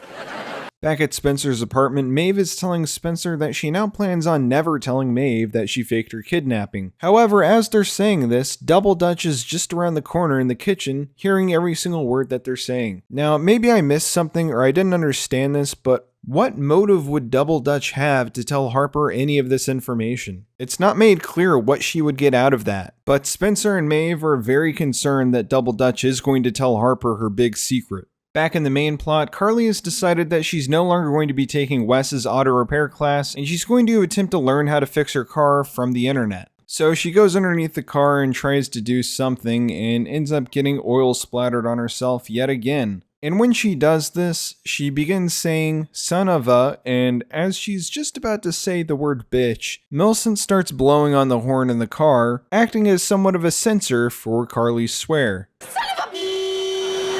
However, when paying close attention to Carly's lips, to me it looks more like she's saying pizza. So in my head, Carly actually says son of a pizza. And that's just what I'm gonna believe. So Carly slides out from underneath the car, and she believes that she actually got her car to start working. However, just seconds later, Carly's car falls apart again, and she finally agrees that she needs to get a real mechanic. So Wes shows up as the mechanic to save Carly's car, and he once again reiterates that he thinks Carly should just buy a new car. Carly is still adamant about trying to fix the car though, and Wes says that he'll try and fix Carly's car, but he can't guarantee that he'll actually be able to fix it. Back in the B-plot, Harper is giving Double Dutch a pitch on some fashion designs up in the studio, and Spencer comes up in the elevator with some tea. Spencer also starts hammering on the door, and Harper says this line, and the audio peaks. What is happening and why? Which, more likely than not, is also something that I've done in this very video that you're watching right now. So I guess I'm not one to judge. So Harper yells at Spencer and tells him that he needs to leave, and Spencer's pulling the cart back with the tea on it, and the tea falls over onto the floor. Immediately after this happens, Maeve walks in the room and asks Spencer how it's going, and Spencer responds by saying that he spilled the tea. Maeve misunderstands what he's saying and believes he's using the slang term for spilling the tea, and so she believes that Spencer has told Harper that Maeve faked her kidnapping for 4 years.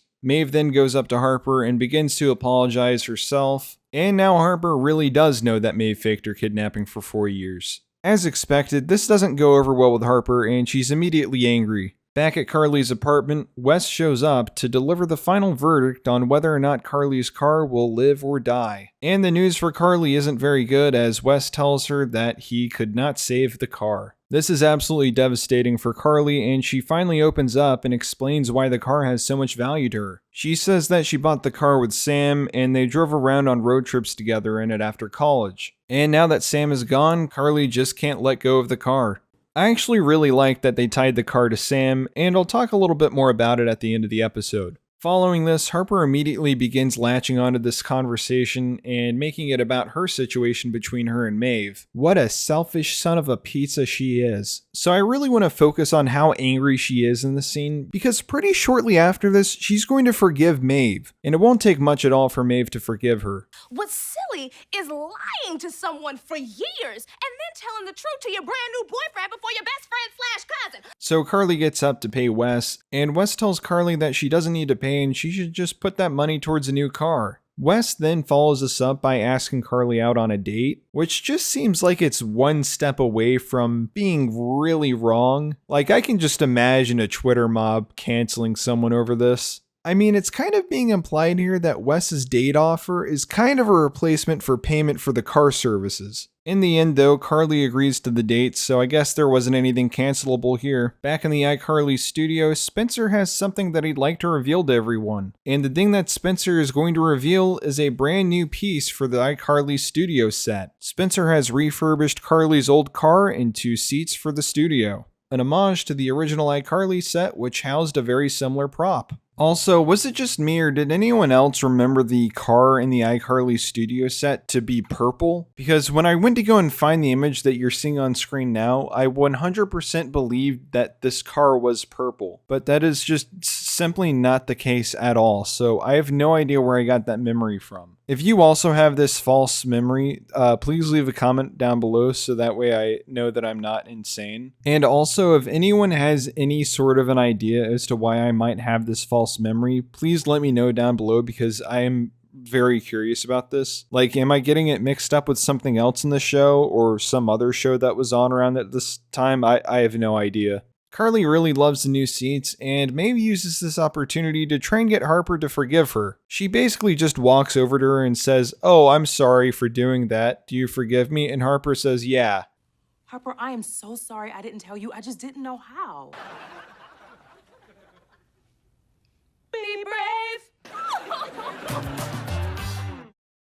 It's just incredible that Harper is able to so quickly forgive her cousin for faking her kidnapping for 4 years just like that. And that's the end of the episode. Now let's talk a little bit about the value that they placed on Carly's car and how they tied that into Sam, because I really did like how they did that. A part of me wishes that they'd revealed this detail a little bit earlier in the episode, but that's mostly because for the majority of the episode I was just sitting there wondering, why is there so much value being placed on this car by Carly? Why is she so attached to it? But I wasn't asking those questions because I was curious to find out. I was asking those questions because I didn't expect the writers to actually write it into the show. I was fully expecting her to not explain why she was so attached to the car or for them to give a very general reason. So I was pleasantly surprised when I found out that the car was actually attached to Sam and that's why it had its value. So I'm actually not sure what I would do personally to fix this issue that I have because I don't necessarily think that it is an issue with the episode. I think it's just an issue with me and my expectations for this show. Because other than that, I think that it works fine.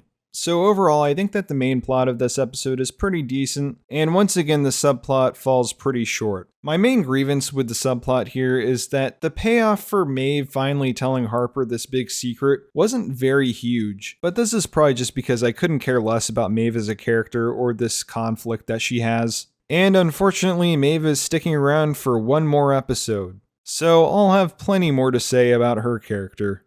Episode 12 is titled I Throw a Flawless Dinner Party, and the episode starts out with Carly just jumping right into a conflict. She's just come back from a date with Wes, and she wants to do something with him again the next night, but he says that he's doing dinner with his Nana, and Carly then suggests that she cook them dinner at her place, or more specifically at Spencer's apartment, I guess. But the problem with this is that she had just told him that she couldn't cook, and then she completely backtracks on that and says that she can cook now. So Carly then goes to Spencer's apartment to ask him if she could hold the dinner party at his apartment, and she basically just tells him that she is going to do it and doesn't even ask. Can I host a really important dinner party here tomorrow night so I can meet Wes's grandma? I can, thank you. We also learn that Spencer and Maeve are not getting along with each other as well as they were in the previous episode, and so throughout the episode they're just fighting and getting on each other's nerves. So back at Carly and Harper's apartment, Harper is trying to design a new outfit for Double Dutch, and Carly begins complaining about the mess that she's gotten herself into.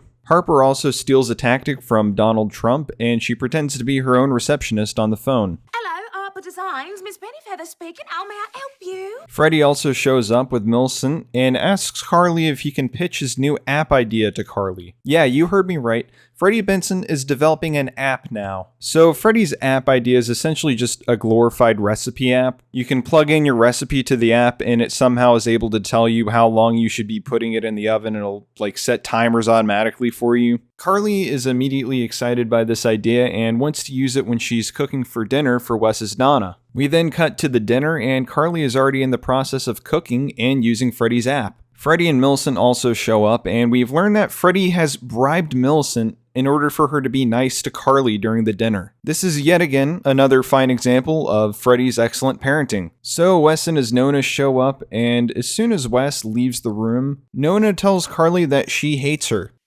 I don't like you.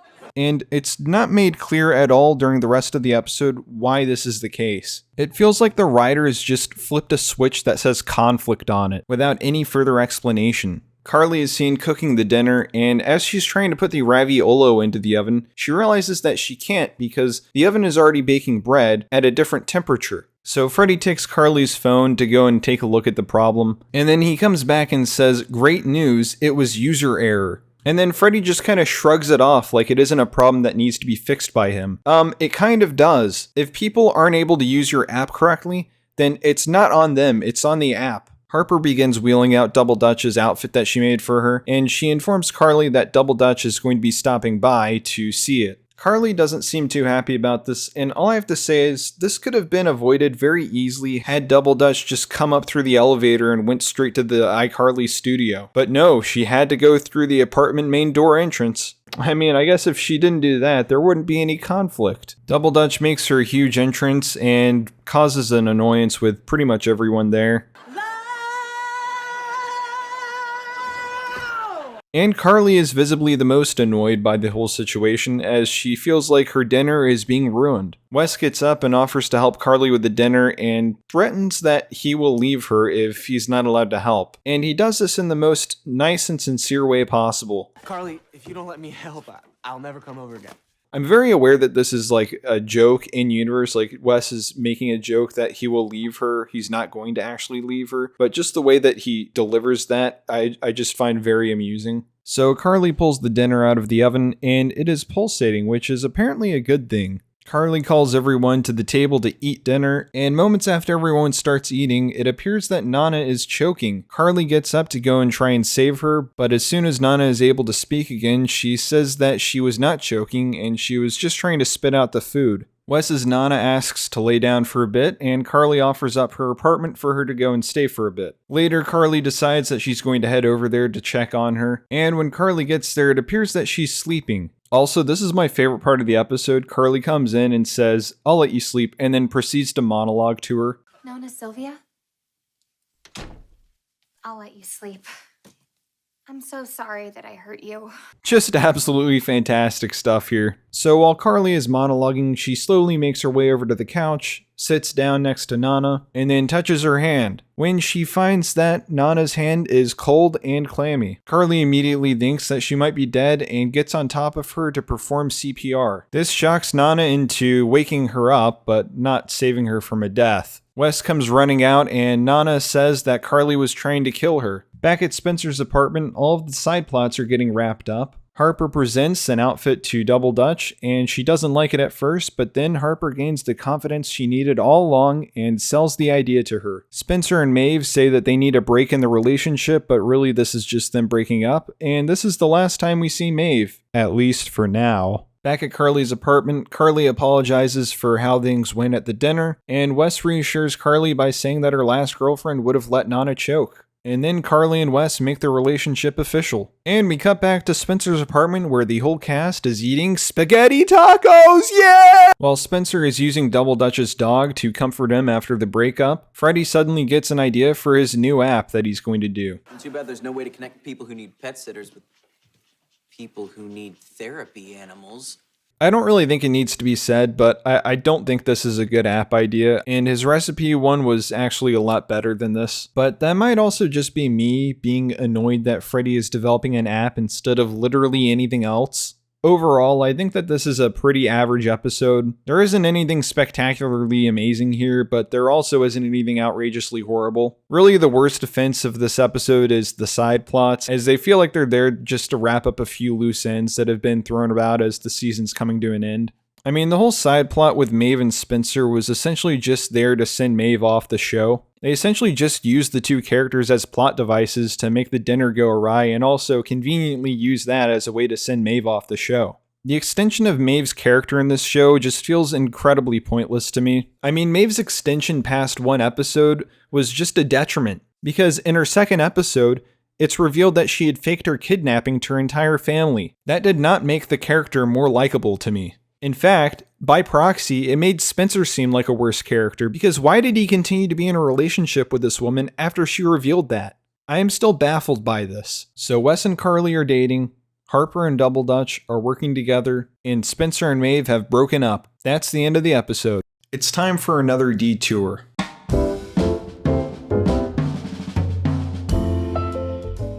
I felt like placing this right after this episode is very perfect because we've just witnessed Freddie talking about developing an app.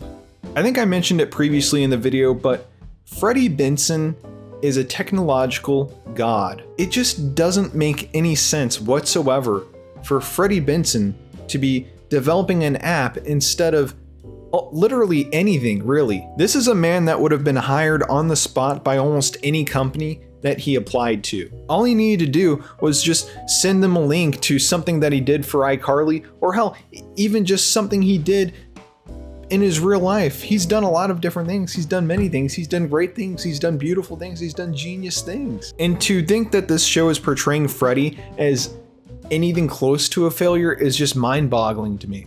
Like, if they wanted to have him be a failure, at least make it evident that he's lost interest in the technology side of things. Like, maybe he's more focused on filmography now, and he's just having a difficult time grasping some of the more, complicated intricacies of that field of work. But technology, that's something that's already been covered and documented very thoroughly. Freddie Benson's portfolio is beautiful. So I'm going to just provide a list of inventions that Freddie has made over the course of the original iCarly series. And at the end of it, I'll let you be the judge of whether or not it makes sense for Freddie Benson to be a failure in the iCarly reboot. Because to me, it's a shut case. This man is a genius. Right out of the gate in the pilot episode, Freddie Benson is able to show everyone just how smart he is by crafting Sam's remote. Freddie Benson did not go out and purchase this device. He made it by hand. And while it's never explicitly stated in the show who made this device or where Freddie got it from, I think it's a safe bet to say that Freddie made this when looking at other things that Freddie has been able to make on the show. In Season 1, Episode 19, Freddie is seen building a security system for his locker. He has designed the system so that way when the locker is opened, a picture is automatically taken by a camera of the person who opened the locker. In the episode I Date a Bad Boy, Sam asks Freddie to build a website for her, and he does this. And with this information, we can safely assume that Freddie is also the one responsible for making the iCarly website. And if this is true, that is actually just insane. The live streaming video on demand stuff, I mean that was made by one person. It's actually insane. In the episode I Rock the Vote, Freddie is able to make the TV swing out 18% faster. In that same episode, Freddie produces a music video for the artist Wade Collins. This highlights Freddie's general talent for video editing and producing. And with this, it's safe to assume that Freddie is the one responsible for all of the video content that's being hosted on the iCarly website. Freddie also demonstrates that he's extremely knowledgeable when it comes to camera work on the iCarly web show, and he's also familiar with the type of infrastructure needed to run a web show at the scale that iCarly is run. And lastly for this list, but certainly not last in the actual show, in the episode I Promise Not to Tell, Freddie hacks into his school's network. Freddie is truly a man who cannot be stopped. Freddie's true potential has yet to be seen. Well, any questions? Because I have one. I have quite a few questions. What did they do to my man, Freddie Benson? They absolutely destroyed this guy's life. It doesn't make any sense. Please fix Freddie. Please fix my boy Freddie. Can we get it trending? Hashtag fix Freddie Benson. Please. Back to the show. Episode 13 is the last episode of Season 1, and it's titled I Return to Webicon. Right at the start of the episode, we learn that Carly will be receiving the Webicon Web Icon Lifetime Achievement Award, and instead of going to a convention center like the previous Webicon was, this one will be held at a glamping retreat on an island. And don't worry, the rest of the cast also has their very special and convenient reasons to be at Webicon. For Freddie, he's using Webicon as an opportunity to pitch his app to wealthy investors. Harper is going to Webicon with Double Dutch, and she's slated to perform there. And Millicent and Spencer are just there, I guess. Oh, and also Wes is there with Carly, obviously. So they all show up to Webicon, and it's basically Firefest. Now, my first question when seeing this first shot of them at Webicon is, how long have they been standing there? Because it seems like almost immediately they realize that this is a complete disaster. And if they were able to tell immediately that this was a complete disaster, what prevented them from turning around and getting back on whatever vehicle took them to this island in the first place and leaving? Did they pass through an elegant entrance and then walk 100 feet down a dirt road and then get to this location and realize that they were screwed? Did the vehicle that they arrived in just immediately blast off upon them exiting it? I can only assume that was the case, because otherwise, why wouldn't they leave? Spencer also asks an excellent question. Where is everyone? So true, Spencer. Was everyone else just smarter than the iCarly cast? Were they smart enough to know that they should just immediately turn around and leave? And if so, that had to have been at least 1,000 people turning around and leaving, right? This convention wasn't held for 30 people. Anyway, Harper goes and pulls out the dress that Double Dutch was supposed to be wearing at her performance, and she explains that Double Dutch would be dancing and singing over a fire, and after the performance, the fans would yell "s'more, s'more." And I don't understand this concept, because in order for this to make sense, the marshmallows have to be melting. Otherwise, she's just wearing a marshmallow dress. A s'more is when you melt a marshmallow between 2 graham crackers and a bar of chocolate. There's only one component of that in this dress. Why would the fans chant s'more? Is she going to be dancing so close to the fire that the marshmallows melt off of her dress? If so, how's that possible? Is she going to burn to death while she is performing?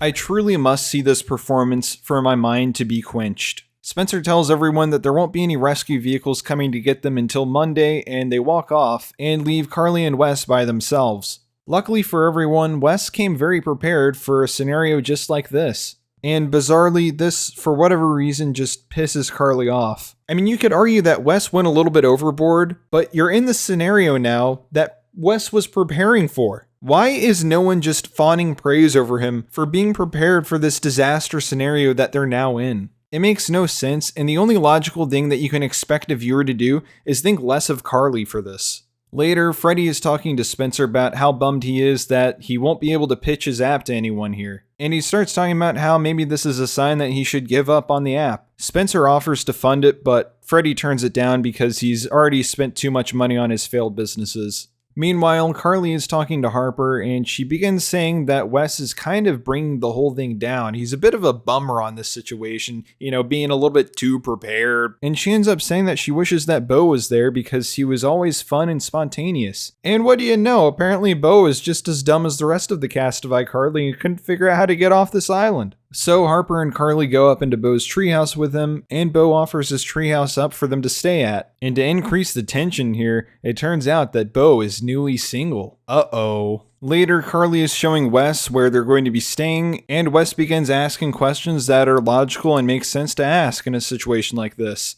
Before we go spraining our ankles all willy-nilly, I need to make sure there's actually enough food and clean water in this treehouse for everyone. And bird-brained Carly can't seem to understand the importance of the questions that Wes is asking. Spencer and Millicent get Freddie to pitch his app idea to Bo because apparently he's rich. Bo says he's interested in the app, but he says that he needs to ask his dad first and that he'll be texting him. And this is just a major bombshell on this whole episode. Spoiler alert, but Bo is actually able to successfully send and receive text messages from his dad later in the episode. So what the hell are they doing just sitting on this island? Do they just not care? Are they actually stranded there? Can they actually leave anytime they want? I don't understand. This is very confusing. Simply text or call anyone, literally anyone, get them to get the police involved, get the military in, who cares? Get them off this island. If you really want to, you can make it happen. Later at night, everyone's outside roasting marshmallows over the fire, and Carly continues to favor Bo's more spontaneous, wacky, and fun self over Wes's prepared and survivalist nature. But then a storm comes through and everyone gathers into the treehouse. Carly has everyone else put their headphones on while she talks to Wes, and she explains that not everything is a life and death situation. And then as soon as that leaves her mouth, the treehouse begins rocking back and forth. First of all, what the hell is this tree made out of? Rubber? It's swaying in the wind like one of those inflatable tube guys they have outside of car dealerships. Also, Spencer is once again one of the only funny characters in this show. As all the other characters are being flung back and forth in the treehouse, Spencer is just sitting absolutely still. Good moment, 10 out of 10. The next day, Carly is talking to Harper about how she is conflicted over her feelings with Bo now, and she says that this trip has made her realize that she doesn't really have a lot in common with Wes. Meanwhile, Freddie is pitching his app to Bo again, and at the end of it, Bo says that he's not investing because his dad said that dogs were bad. I just would love to see that text message. That is just an incredible text message to send. I imagine the text messages between him and his dad look something like this. Harper goes off to find Double Dutch and then they kiss, and now we've entered the end game of the episode. Wes and Carly talk, and Carly apologizes to Wes and says that she appreciates everything that he's done out there. And then Wes tells Carly that he's prepared a little surprise for her. Wes then leads Carly to a full stage that he built himself. This man is a god. Bo then appears on stage with the award for Carly, and Wes says that he should be the one to present the award to her since he built the stage. They both argue with each other, and it culminates in both of them professing their love for Carly. They both essentially argue over why Carly should pick them, and then when they ask Carly who she picks, she just ignores them and goes up on the stage and gives a speech. While Carly is giving her speech, some sort of air vehicle flies over, and it's implied that this is how they get rescued. We then see the cast giving documentary-style interviews about the situation, a personal highlight being Freddie announcing he got a penis parasite. I got a penis parasite. And then the episode ends. So the episode ends on the dumbest cliffhanger in the world of who Carly is going to pick, Wes or Bo. This shouldn't be a situation where Carly even hesitates to pick Wes. First of all, that's your boyfriend currently. Second of all, Bo broke up with you on a live stream. He may as well have murdered you. But to top it all off, this shouldn't be a question for Wes. Wes should immediately leave Carly after this. Wes, your girlfriend is currently hesitating over choosing you, her current boyfriend, or her ex-boyfriend. Break up with her now. But let's be real here, neither of these characters are going to be with Carly when the series is over. Ultimately, it doesn't matter who she picks from these two. And ultimately, because of this, there's no stakes in this plot. I don't care what happens one way or the other. Overall, this episode was a nice change of pace from the standard default iCarly apartment settings. But the ending of this episode is just so stupid and it doesn't make any sense that it just kind of ruins the whole episode for me.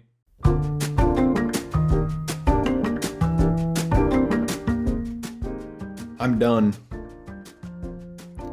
Episode 13, I talked about it. We talked about it. We just got done talking about it. And that means I'm done for now. I'm going to have a little bit more to say about my predictions, what I want to see happen in season 2 and beyond. But first, let me just talk about this project. I've never done anything to this magnitude before. This was just an idea that I had festering in my head after watching the first season of iCarly, and I just kept talking about doing it over and over again, and so I just said, all right, I'm gonna do it. So the big question that you probably have had on your mind when watching this video is, am I gonna talk about season 2 at all? Are we gonna do season 2, or was season 2 gonna happen? And the answer is yes. I will be doing a follow-up video to this one on season 2. When will it happen? I have no idea, because I honestly need a break from iCarly. I am tired of having iCarly on my brain almost 24/7 thinking about it. It has probably done damage to my brain cells. And if anyone from the iCarly staff is watching this video, I am more than willing to join the writing staff of the show. I would love to help out in any way needed. I'll be all hands on deck. I've never written an episode of a TV show in my life, but I have some ideas in my head, and they're pretty good. They're pretty great. So first of all, I want to talk about what I would have done in my theoretical iCarly reboot that I was, creating. And one thing that I really thought would be an interesting angle is seeing how everyone tried to fit into the internet today, because it's been almost a decade since iCarly was last on the air, and the internet has changed a ton since then. Quentin Reviews, in his video on iCarly, pointed out a very correct and incredibly valid point that iCarly was kind of predicting the future of online content creation. A lot of the stuff that happens in the show is stuff that happens to content creators these days, specifically the sponsorship stuff, trying to avoid awkward fan interactions in real life. I mean, the list just goes on. It's a very forward-thinking and innovative show for its time. But as the show went on, it lost a lot of that charm, and it kind of pushed the web show to the backside. And I kind of think that was for good reason, because the web show became something that really wasn't representative of what was on the internet towards the end of iCarly's run. And so I think it would be really interesting to see the iCarly group try and tackle what makes good internet content in this day and age. Because let's be honest, the original iCarly web show wasn't very good. That wasn't content that I would have wanted to consume on the internet even back then. But like I said in my detour on Freddie Benson himself, I think that would have been a really good angle to see Freddie try and navigate the section of his life where he's trying to get more into filmography. Because there's a lot of conflicts that you can create in that area. Like, that doesn't have to just be a 1-episode plot. That could be like a full season where he's like in film school or something, and he's like really pursuing that. I think Carly as a character would be interesting to see dealing with modern day internet events such as being canceled. I think that would be funny to see. Have an episode where Carly gets doxxed and her address is put up online for everyone to see, and she has to move and like she gets swatted. Have an episode where Spencer makes a sculpture of a penis. I genuinely don't know what they could do to fix Millicent in my eyes. I don't know what they do with her in season 2, but I guarantee I'm not gonna like it. Like, there's no trajectory for that character that I'm going to enjoy. Her base level character was already annoying and rude to everyone. Like, you can't fix that. That's just not fixable. They're going to just make her more and more mean and rude as the show goes on. Like, I already know that's going to happen. I'm not going to be surprised if she just progressively gets more rude to everyone. Harper, on the other hand, I think she could become a character that I liked if they toned her down a little bit more. She's just too sassy, and I just don't like that. It's not fun. I don't like it. It's very obvious that this character isn't written for me. But like I said in like episode 1, why can't this show be written for me? Huh? Because I liked it when I was a kid. Isn't that the demographic you should be trying to appeal to? The people who liked the show as a kid? That's a lot of people. You can do it again. It's not a big ask. Just make me like the show. Make me enjoy the show that I liked when I was a kid. Do it. Please do it. So yeah, that's what I would like to see from the show, but my prediction is very different for season 2. I have seen the trailers for season 2, and I have to say, it looks promising. It actually does look promising. I don't think it's going to be the greatest thing ever, but I think I'm going to like it more than season 1. That's my prediction for my personal experience watching season 2. I haven't watched a single episode yet. Only the first 3 episodes are out right now. And as soon as I finish recording this section of the video and I have it all ready to go, and I'm done talking about what I think is going to happen in season 2, I'm going to go and watch the first 3 episodes of season 2. That's going to be happening. From the trailers, it looks like they're making the show goofier and a little bit less serious, and I like that. That's good. That's what the original show was all about. It was all about the goofy stuff and less dating, please. Please. Do plots that have nothing to do with dating. I know it's going to be difficult, but you can do it. I really do believe in you guys. Many shows have done it before. Many shows have had plots that don't revolve around dating, or trying to get with a guy, or trying to get with a girl, or trying to date this person, or trying to not date this person, or whatever. It's possible. You can write good shows if you don't want to do dating stuff. And not that I hate dating related episodes, it's just that so many episodes in this season were all about dating. It was just, it hurt my brain after a while. It was insane. So yeah, that's about it. All right, now onto something a little bit more fun. So this channel that I'm uploading this video to isn't eligible for monetization yet. As of the day I'm uploading this, it could very well be eligible like months from now when you're watching this, if you're watching this then. But for now, if you'd like to support the video and me financially, if you're able to do so, I've opened up a Patreon down below, and doing so, it's only $1 a month at the lowest tier, and you'll get a lot of cool stuff. I'm going to be uploading some stuff that ended up getting cut from this video, along with some other bonus stuff. And as I'm working on the next video, I'll be posting previews of that as I work on it. So if you're really eager to see some of that stuff before I finish it all, then it'll be on the Patreon first. So go and check it out there if you're interested. I also have some interesting ideas that I want to try and put up on the Patreon too. So there's going to be some exclusive content. It might not be exclusive permanently, but there will definitely be a time barrier in between posting it on Patreon and posting it onto the YouTube channel, if there is any. So yeah, I think that's about it. That's all I have. Thank you for watching this video so much. If you made it this far, I really do appreciate it. And I'm not gonna ask for anything else. That is all. Goodbye, and see you in who knows how long for the season 2 video.